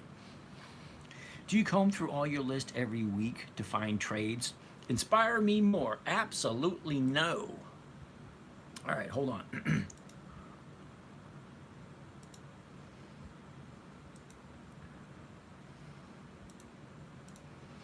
All right, now, this week I picked up 2. Last week I picked up 1. Next week I'm going to pick up 3. Okay, so next week I'm going to be looking for 3. Next week we're going to be in the 11th of July. Okay, I like to buy 2 weeks prior to. So we're looking at Ford, Lowe's, Bank Mellon, Pfizer, and Kinder Morgan from this particular list. Okay, then I'll open up another list. Okay, here's another list. Ford, Lowe's, Fast, Pfizer, BX, that Baxter, Morgan Stanley, and Texas Instruments. And then I have a bunch of more lists of good quality stocks. I get the Dividend Kings, the Dividend Aristocrats, Dividend Champions, Dividend Contenders, and then Warren Buffett's list. I have plenty to choose from on a weekly basis. So when I'm looking at this week and this week only, I have no desire to look at this. Look, Wells Fargo, Intel, Valero. I have no interest looking at these. These are all good companies. There's no point in me looking at them if they don't have the dividend coming up in 2 weeks, because the stocks have a tendency to go up before the dividend. I like 2 weeks before the dividend.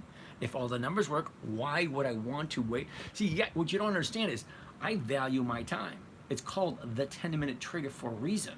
Okay, I'm going to look at these. I'm going to pick 5, and I'm done with. It's really not that difficult. Once I figure out what stocks I'm looking at, I'll put it into the trade grid. Okay, Ford's one of them. Ford's going to be a no. Okay, it's at a 30-day high. Automatic no. Next one, Lowe's. Easy breezy. L-O-W. No. See the big jump right here? That's going to be a no. Fast.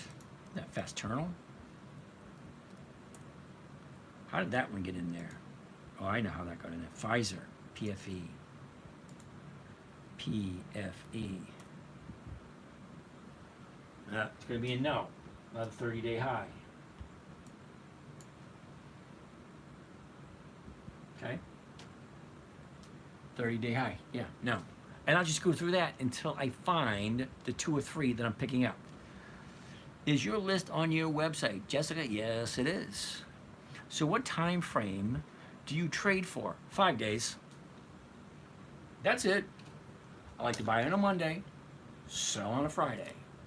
Okay? Now, the way I do it, okay? I just try to explain this.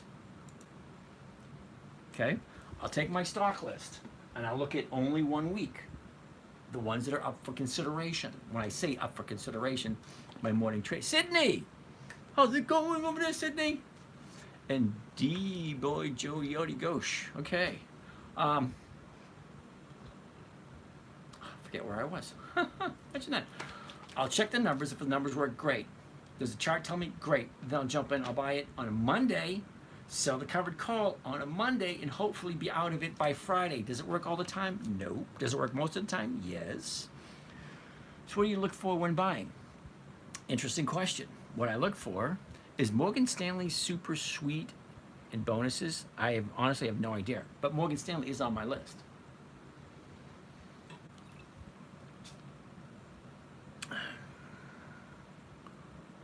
Do you sell calls? HD, yes I do. Okay, so what am I looking at? What I'm buying? Consistency and increased dividends. Or you can say consistency and profitability. You don't buy calls? No, I do not. Away, I have no idea what away means. The week you just looked at is 724, 728. Don't a lot of those end up under 10 trading? If you're also looking, you'll notice that it's July 2023. Okay, but if I go to July 2024, you will see a lot of them are missing because it's so far out, it won't post. HC, so how much percentage gain of your investment do you make per trade? It varies. My goal is 1% per week. So hypothetically speaking, all right, if I have an account that's $100,000 in it, I want to get $1,000 a week. If my account is $50,000 in it, I want $500 a week. 1% per week is my average. Are you teaching trading? Yep.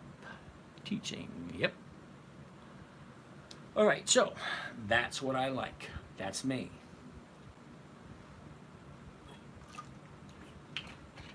Let's go back to the list. What's next? Ooh, Devon Energy, DVN. I like that one.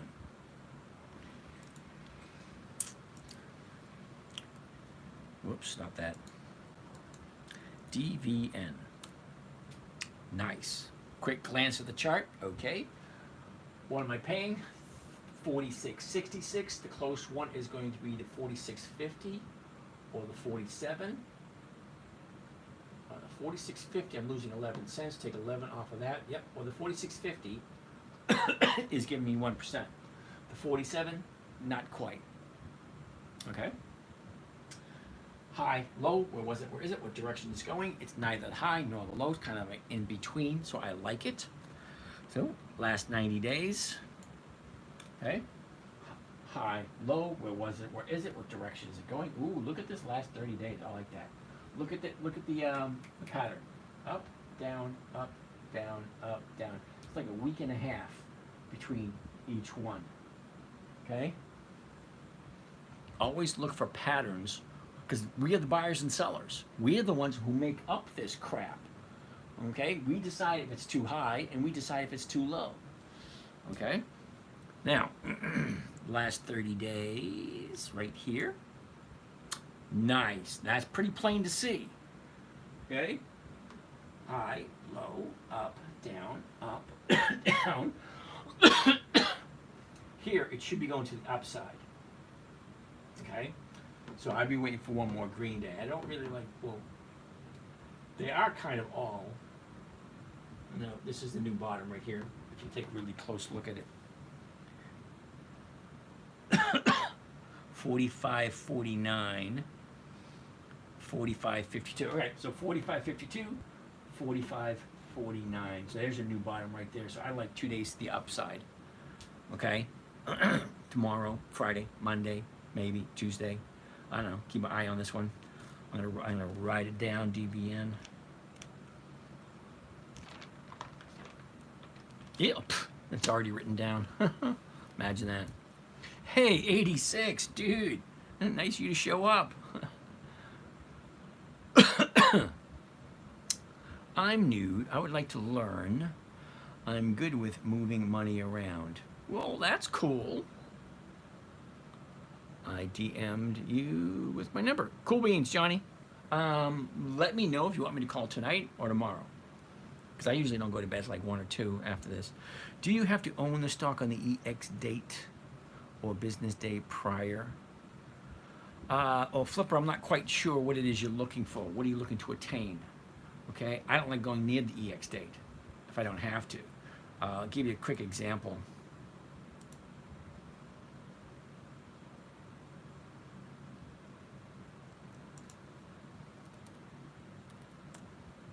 Okay.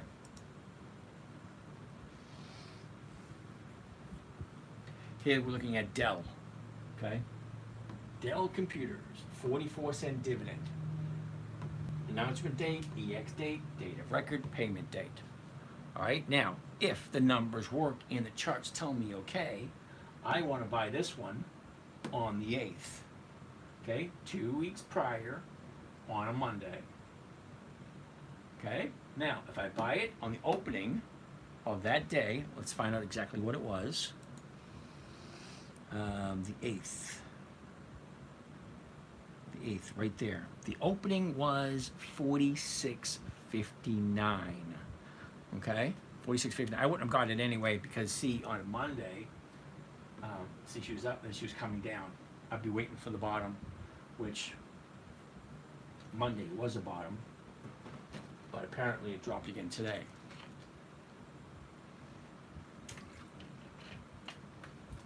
But that's neither here nor there. Okay. If I buy it on a Monday at the opening price of the day, if the charts are looking good, I will collect the premium. Now, the premium will be more than 1% of the purchase price.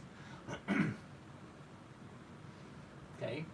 Now, when Friday comes, I either hit my target or I don't hit my target. If I hit my target, I'll be back into cash on the 15th. If I don't hit my target, I will keep the premium I collected on Monday, and then I'll bring those stocks to the 15th, and I'll do the exact same thing. If I don't hit my target here, I will take that money, thank you very much, bring the stock to here, get a third premium, get the dividend, and hopefully, eventually, I will continue to do that until I hit my target. At this moment in time, the purchase price on Dell, 46.66. Okay, so if I buy it at 46.66, I'm looking to make a profit off of it. Now, if I sell the 46.50s, I'm collecting 63 cents. I will continue to hold on to that stock until it sells at 46.50. That's just it. Never buy something you don't want to hold long term. Never sell at a loss. 20 years or more of increased dividends, weekly options, and then make sure the numbers work. The numbers. So confusing. Amish Matthew. Anish Matthew? Okay, this was created for a 9-year-old little girl. If you can't grasp this, then you probably shouldn't be doing this. You're buying a good quality stock, you're selling someone else the rights to buy it from you for the exact same price you paid for it. How can that be confusing? If I'm buying it for 46, I'm going to sell it for 46. How can that be confusing? All right, I'm buying it for 46, selling somebody the rights to buy it from me at 46, the same price I paid for it. I'm collecting a premium. Okay? I just want to make sure I'm buying it at the right time. I don't see what's confusing about that. So you get paid the premium every week. Exactly, Marie. So how do you make, oh my God, did he really just ask me that question? How do I make money? If I'm buying the stock at 46, if I'm selling it at 46, here's my profit right here. That's my profit. I'm buying it for this, selling it for that. This is what I'm collecting. That's my profit. Okay? That's where I make my money, my 1% per week. Do you have a referral code for Charles Schwab? I wish I did, Sheila. I don't. Sorry. So you make the premium off of each contract bought from you. Exactly, HD. I sell somebody the right to buy it from me for the exact same price I paid for it. That's like me running to the store, say, hey, Amish, I'm going to the store. Do you want me to pick you up anything? Yeah, grab me that. Okay, fine. When I come back, you pay me.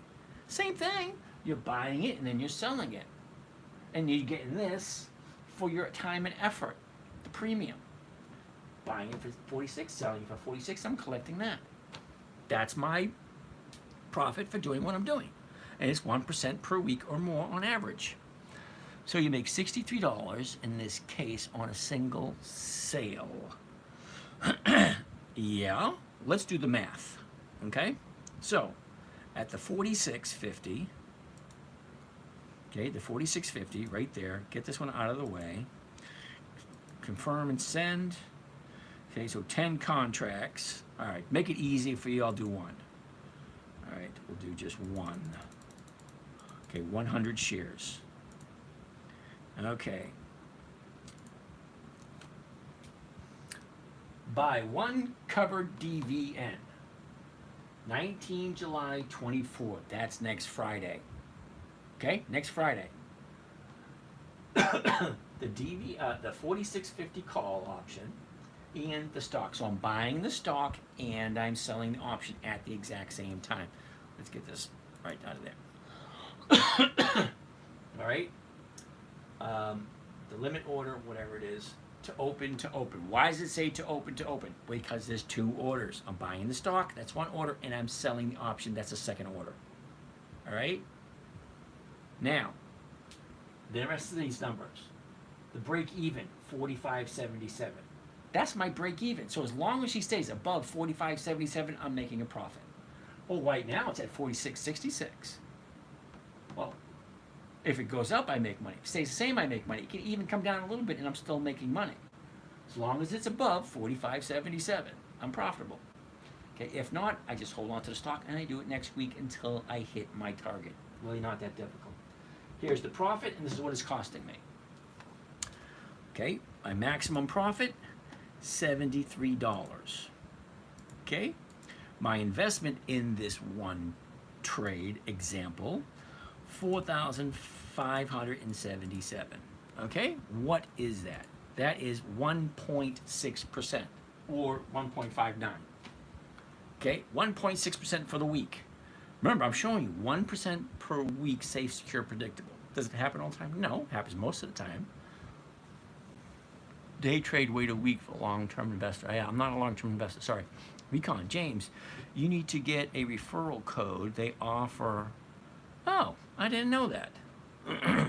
Badfish, can you recap the top ticker symbol for Monday, please? Badfish, I didn't say any. Sticking to your rules, what's the biggest mistake most people make and how do you lose money? Sticking to my rules. The biggest mistake people make is listening to the greed monster on your shoulder. Okay? So if you're looking at a trade, okay, and it's saying 1%, but one strikeout is paying 2%, most people are going to go with the 2%. And then when the stocks go down, people sell at a loss. Okay, so the 5 rules are very simple. Never buy something you don't want to own long term. Okay, if you think it's going to go down, well, you're right, it's going to go down. If you think it's going to go up, yeah, you're right, it's going to go up. That's all they do. They go down, they go up. They go down, they go up. They go down, they go up. That's all. They're just a freaking seesaw. That's it. Never buy something you don't want to hold long term. Never sell at a loss. Make sure the company has 20 years of increased dividends and weekly options. then make sure the numbers work. What are the numbers? What am I buying it for? What am I selling it for? What is my profit? And is the timing right? That's it. It's really not that difficult. I mean, it was created for a 9-year-old. It had to be simple, safe, predictable, consistent, and no way for her to lose. If she loses money, that means she did something wrong. You lose money on WBA. Now, I told you we're going to get to WBA, so let's go take a look at it. WBA, Walgreens. Now, we've been looking for the 30-day bottom.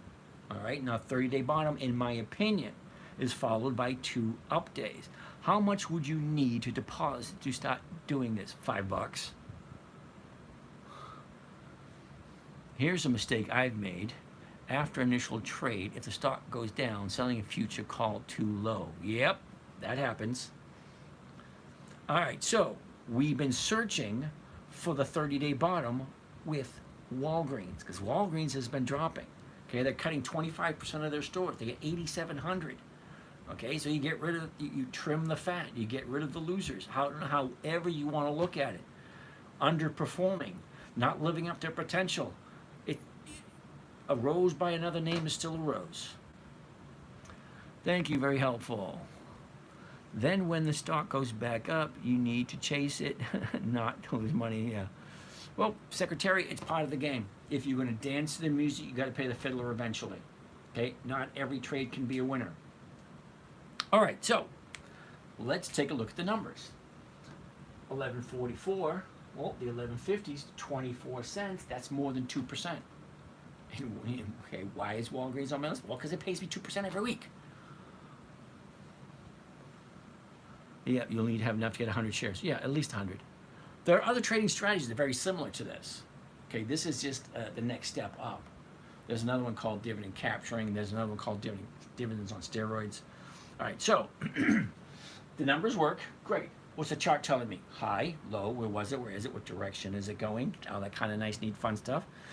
Okay, now it looks like it's at the bottom. If you take it really close, it bounced off. We got 2 days to the upside. Is 200,000 enough? 200,000 would probably give you $2,000 a week or more. I need WA to go back up to 18. Alrighty. Or you can buy it now and then dollar cost average down. All right, last 90 days. High, low, where was it? Where is it? Where is it going? Look at the big drop here. When this thing dropped here, I bought a bunch here. Okay? Now, we're waiting. We've been waiting and waiting and waiting for 30-day bottom. There it is right there. It showed itself the other day. Anthony Poe, yes, sir. I have no idea what that means. Last 30 days. Here we go.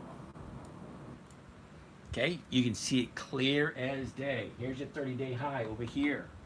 Okay? She drops. Big drop. Now, the 30-day bottom was 2 days ago. 2 days to the upside.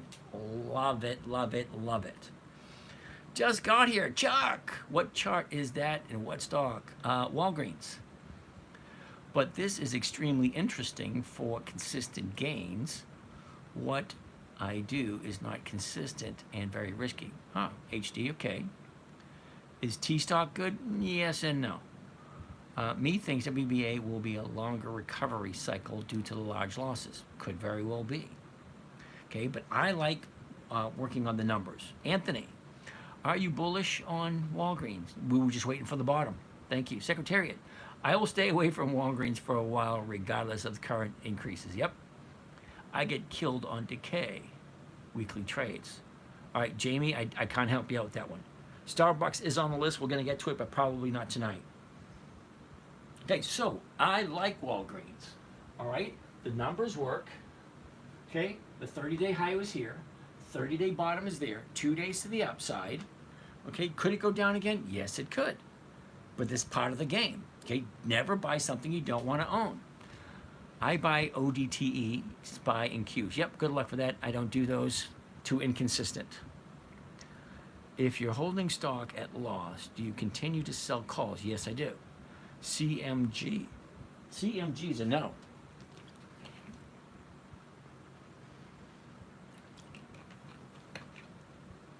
If you are a seller, decay works in your favor. Well, that's what we do here. We sell. well, I sell. You guys got to figure out what works best for you.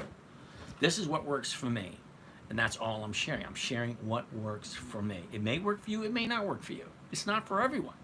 You're not going to get rich overnight with this strategy. It's slow, it's boring, it's consistent, it's monotonous, all those kind of nice, neat, fun stuff. Vegas. Why did all the tech stocks get hammered today? Don't know, don't care. But isn't this too slow? HD, I'm looking for a safe, predictable, consistent 1% per week. That's over 50% per year. 10 minutes of my time per day gets me 50% return of my portfolio. That is plenty for me to live on. You really need to get the greed monster under control before you lose money and make mistakes. What works for you? Yep. CPI. Nope, don't even bother with it. CPI data. Yeah, I really don't care about CPI data. Okay, CPI data has got nothing to do with facts. 1144. Okay, the 1150 is going for 24 cents. That's more than 2%. Here's the 30-day high. Here's the 30-day bottom. 1 day to the upside, 2 days to the upside. CPI has absolutely nothing to do with that. Okay, the company's been in business for over 100 years. There's a Walgreens in almost every major city in the United States. Okay, they even have some over in Europe. Granted, they are cutting off 25% of them. Great. You cut off the 25% and see what happens. This could be the low of the year. You only make money in the stock market when you buy low and you sell high. Okay, not when you buy high and wait for it to go higher. That doesn't work for me. Okay, I'm retired. I have no desire whatsoever to go back to work. I don't.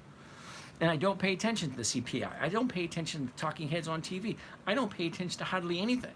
But what I do pay attention to, how consistent are they with the increased dividends?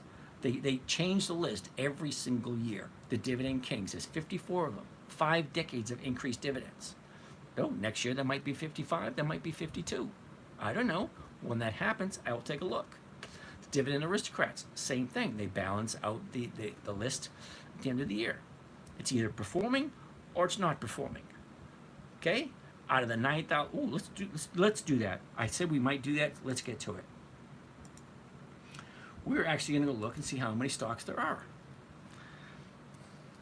For that, I go to FinViz Stock Screener.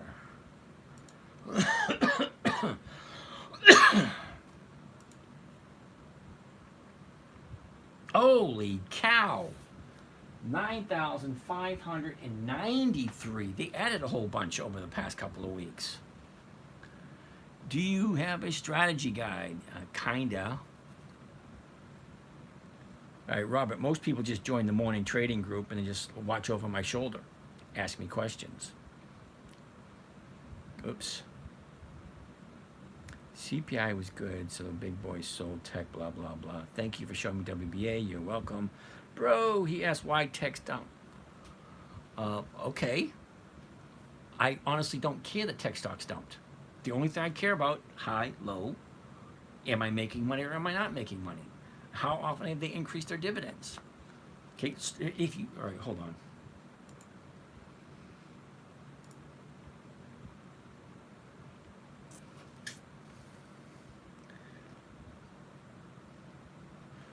What am I doing? All right, here we go.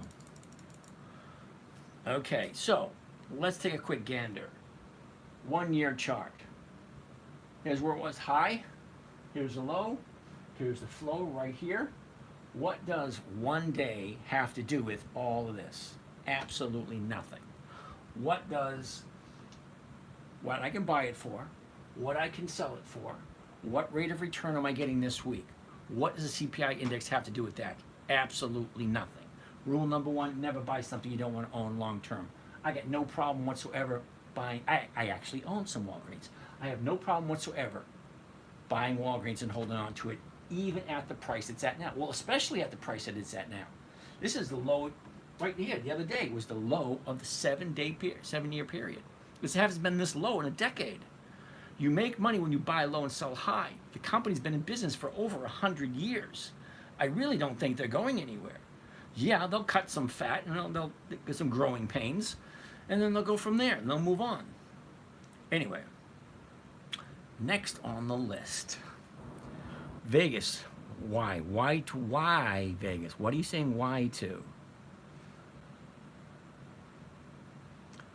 Why did all the tech stocks get hammered today? Okay, you're asking me a question, okay? Vegas. You're asking me a question that's totally irrelevant of my time. Okay, so why they went down? I really don't know. I really don't care. And that's what you're having a hard time comprehending. I don't care they went down. They're not on my list for this week. Okay, if it's on my list for this week, yeah, I'll pay attention to it. Okay, I can't pay attention to everything. There's so much information out there in the world. If it's important, I'll pay attention to it. CMI has nothing to do with what I'm working on, and the tech stocks, nothing to do with what I have. Okay, so what do I have at the moment? AEO, Bitto, Kohl's, Macy's, MPW, Walgreens, and Wynn in this particular account. Nothing at all to do with tech stocks or the CPI index. So why do I care? Why would I waste my time on something that's got nothing to do with my current situation? Okay, if next week I buy a tech stock, then I'll want to pay attention to it. Okay, but at this moment in time, I don't have any tech stocks, and if I did, whatever happened today, what happens? Okay, rule number one, never buy something you're not okay with owning. If you want to buy a tech stock and it goes down, well, they always go down. Okay? Up, down, up, down, up, down, up, down. Oh, wait a minute, what is that? Oh, it took a break to come and wash my car. No, it doesn't do that shit. They go up and go down. It's all stocks do. Okay, you're going to buy a stock, it's going to go down. You're going to buy a stock, it's going to go up. That's all they do. They go up, they go down. Don't make it more confusing than it needs to be. You buy a tech stock, why did it go down? Because that's what stocks do. Stocks go down. Next week you can ask me, why did tech stocks go up? Because that's what they do. They go up, they go down. Try not to make any reason of it. It went down, so what? Big deal. Never buy something you don't want to hold long term. If you have a difficult time with that, you shouldn't be playing the game. It's that simple. Okay? You make up your mind. Do I like Walgreens? Yeah, I do. Walgreens has been going down for the past 6 or 7 months. Do I care? No, I don't care.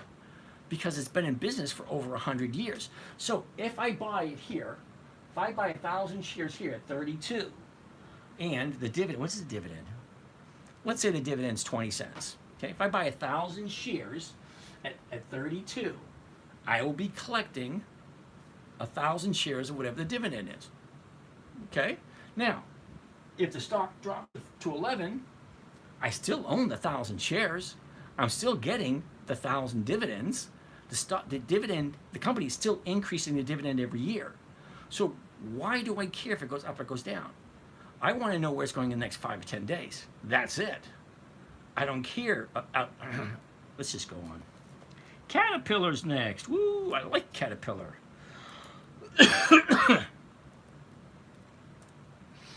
Caterpillar. Ooh, quick look at the chart. It's not at the high, it's not at the low. Okay, the numbers. 332.25. The 332.50 is going for 360. That is over 1%.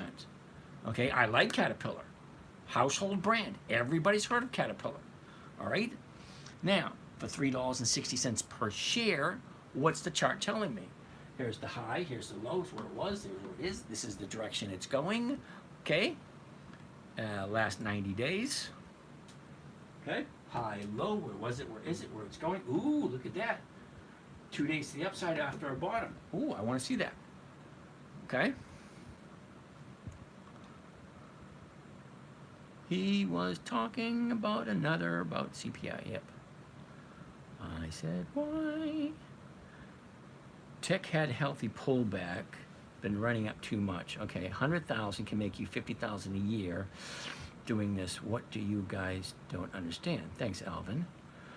Do you think it will take time before stocks going down again? Nope, I think stocks will go down tomorrow. Ooh, and I think stocks will go up tomorrow. I was talking with Mom, and the WBA book value is $15. Yep. Sorry, Walgreens isn't increased dividends. Yes, I know, but they've been in business for over 100 years, and they have increased their dividends at one point. It's a judgment call on that one, so I do bend the rules once in a while. I bend the rules for Apple. I bend the rules for Siri. Okay, Walgreens, I'll bend the rules for that because it consistently gives me 2% or more every week. And also they, what were they saying? They've been in business for over 100 years, like 8,700 stores. Okay, all tech. I missed that one. I missed some questions. Uh-oh, I missed some questions. All right, can I get a discount on morning stock since I'm cute? Sure, why not? Okay, I thought so, since there's an option table on the screen. Yep. Robert, is there anything I can learn the strategy you're using? Is there any weird? Yeah, you can join the morning trading group if you want. Walk you through the whole thing. What company is it? Caterpillar. He is her every night. He's here every night, and he can help. Private, okay. Thank you. 86. DeLuca, what do you call him? So of the information, writing covered calls. Yeah, YouTube, writing covered calls. There's a whole bunch of videos about that. Can you check SLV? No. Looks about to break up. Well, then why would I want to look at it? It's not on my list. WBA has got some poor management. Yep. Could go under. Don't think so. Not when you have 8,700 stores and you're cutting down 25% management if management doesn't change. Yep.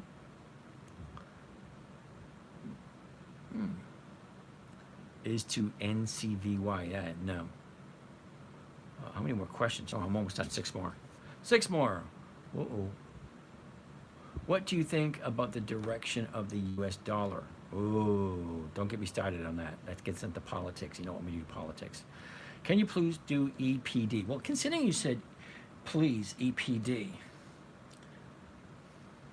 Enterprise, prods, blah, blah, blah. Okay, let's take a look at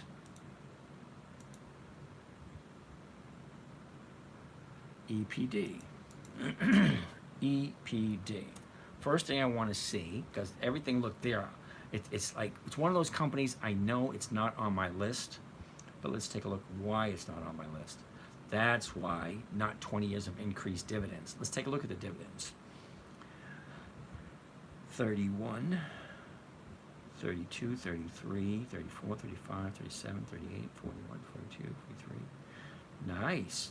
Well, they have consistently increased their dividends.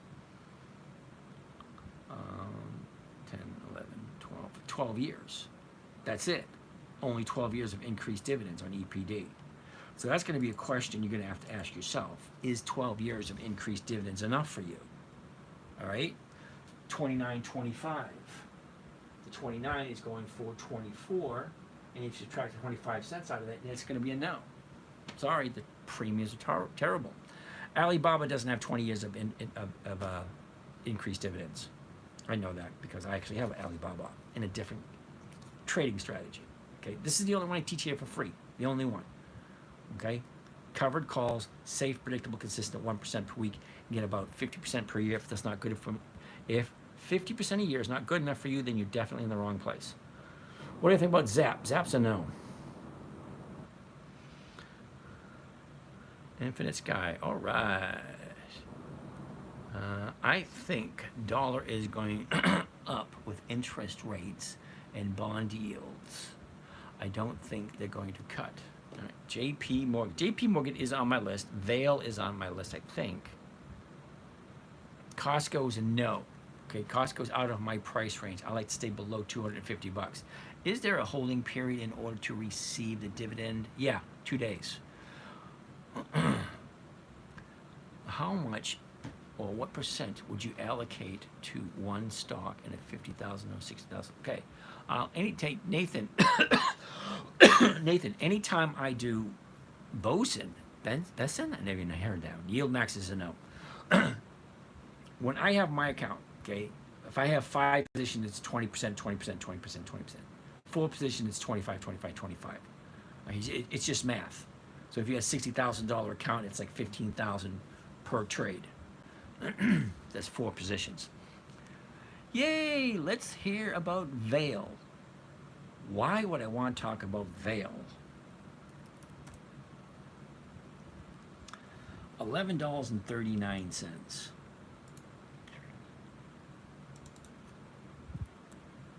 There's got to be a reason why I don't do Vail. Yeah, there it is, right there. Okay, 12 years of increased dividends. Okay, let's take a look. Oh, here's another reason why I don't do Vail.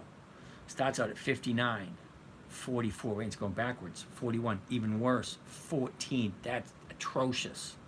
You start out at 59, a couple months later you're at 14, yeah, that doesn't work.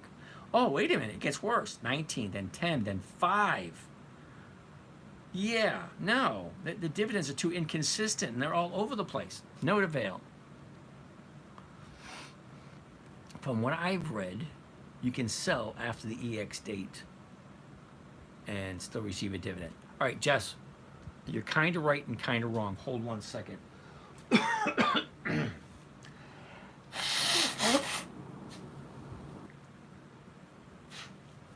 All right, so as I was saying, Jess, you're kind of right and kind of wrong. Let me explain. But I'm going to use graphics.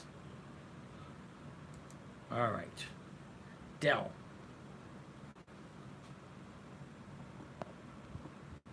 Okay, Dell right here, the 23rd. Okay, 4 dates to remember. 1, the announcement date. That's when the company announces it. 2, the EX date, 7/23, right there. The date of record. Ooh, this is different. 7/23, the same day. Okay, and the payment date. So 4 dates. Announcement date, EX date, date of record, and then payment date. So you have to buy the stock before the EX date. Sandra, how are you, Sandra, on Facebook? You have to buy it before the 23rd. Okay, so you buy it the 22nd, the 2nd, the 10th, the 9th, the 8th, the 16th, whatever. As long as it's before the 23rd. Okay, and then you have to hold it after the date of record. Whoever owns the stock on the date of record is entitled to the dividend. So it just so happens that this one, the date of record and the EX date is the exact same. It's not the same for every company. Let's take a look at Ford.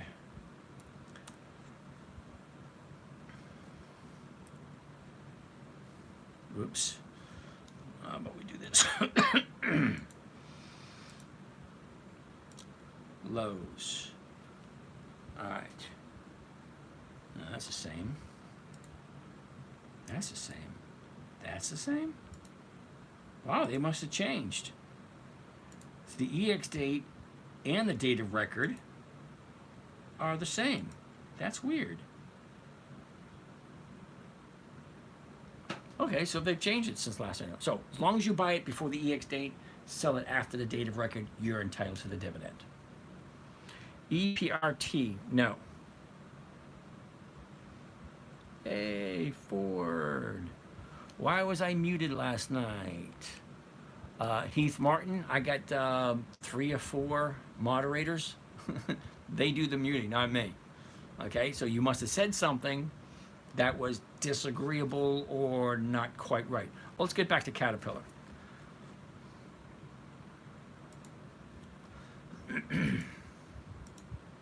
CAT. So hopefully that answered your question. All right, so I really have no idea because I didn't mute anyone last night.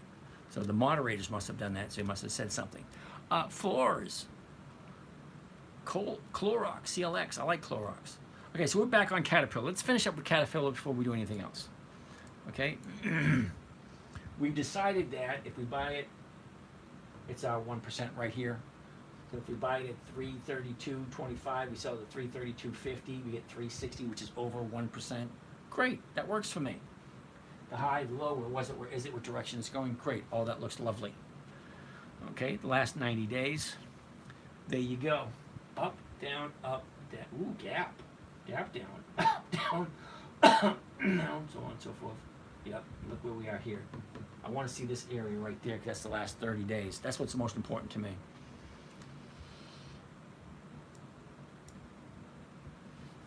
Yeah, Caterpillar looks like it's going to be a no. Okay, here we got 30 days ago. Down, up, down. Here's our 30-day high. Down, up, down. Yep, and then she jumped up. So look how close it is to the 30-day high. That's not something I want to get involved in. Not for 1% anyway. You need new mods. I asked to check Verizon and Walmart. Best way to find dividend stocks. CMG, Google. Okay, go to Google, put in, okay, go to Google and you put in Dividend Kings List 2024, Dividend Champions List 2024, Dividend Aristocrats 2024, Dividend Contenders List 2024, Warren Buffett's List 2024. That is over 300 companies that have consistently increased their dividends, and most of them have options. Fascinating football videos. How are you doing? Okay, so Heath Martin, terribly sorry. Okay, I don't know what to tell you. You said you don't do stocks over 250. Caterpillar is over that. Is it on your list? Yeah, Caterpillar's on my list because it's a good freaking company. I don't trade it because it's out of my price range. But I do have people in my morning trading group that have more money than I do, so I do them the favor and I show them Caterpillar. At a quick glance, I say Caterpillar is way overvalued. Alrighty then. What are your top holdings that you don't sell? Infinite Sky, I don't have any. I am not married to any stock, any way, shape, or form. The longest I've ever held anything is 9 months. And that was Kimberly Clark. And I didn't do it because I wanted to. It just so happened to happen that way. What is, okay, that, all right, I'm up to date on the questions. Good. Caterpillar's done. JP Morgan. Ooh, JP Morgan's next. JPM. Nope. Okay, look where she is. Okay, here's the high of the year. This is where we are. Yeah, no thank you.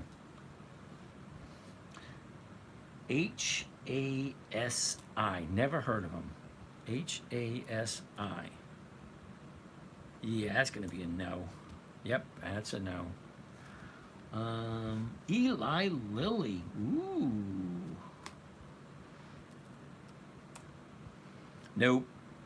Holy cow, 900. Intel. Didn't we already take a look at Intel today? What the hell? Let's look at it again. It's on the list. Take a look. INTC. Ooh, ExxonMobil. I think ExxonMobil's on here. Oh, I'll put it down. XOM. PSEC.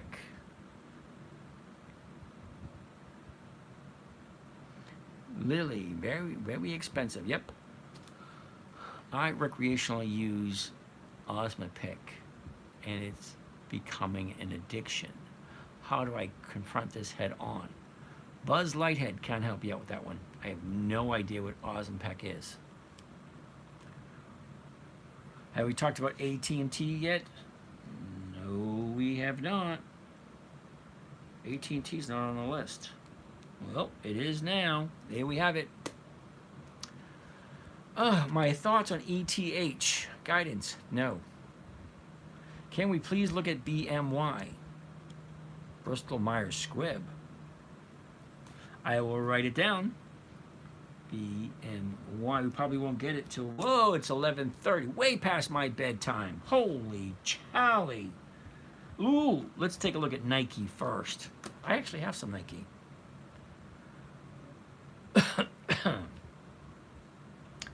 NKE. All right, first thing I want to take a look at, the chart. Okay, it's bouncing off the bottom, so we found the bottom here. Great, we'll get to that. The numbers, 73.49 to 73.50, don't have it, so the 74s are going for 77. That's over 1%. Simple math, it's over 1%. Let's proceed. Sorry, is the bull run over for oil stocks? Buzz Lighthead, I honestly don't know. Okay, a year ago, high, bottom, direction, blah, blah, blah. Last 90 days ago. Ooh, check out that channeling action. Look at that, staying between 90 and 96. Well, actually between 92 and 96 for the past couple of months. Cool beans. Then you had this big gap down. Okay, remember when this big gap down popped up right here? Cool beans. I bought a bunch right there. Well, because you buy when it's low. All right, so let's take a look at the last 30 days. 30 days, here we go. Right? 30 days ago at 96, topped out at 98. Okay, gaps down. Okay, here's our 30-day bottom yesterday. Okay, so today is an up day. Tomorrow, in my opinion, would be confirmation that the 30-day time frame is over. 30-day high, 30-day low, bounces off to the upside. I like that. It's 11:30, time for me to go. So I will catch you guys again tomorrow night. Now, for those of you guys that are in the morning trading group, okay, won't be in the morning tomorrow, 3 o'clock, it's Friday. Options are going to expire. I like to see where my position is going to end up. Alrighty, so you guys have a great night, and we'll catch you again tomorrow. Same bat time, same bat channel. Johnny, tell him what he's won. Woohoo! Alrighty, and now there we go. Finish. Done here. My Macy's expired. Demon, we'll take a look at it tomorrow. Love it. And now.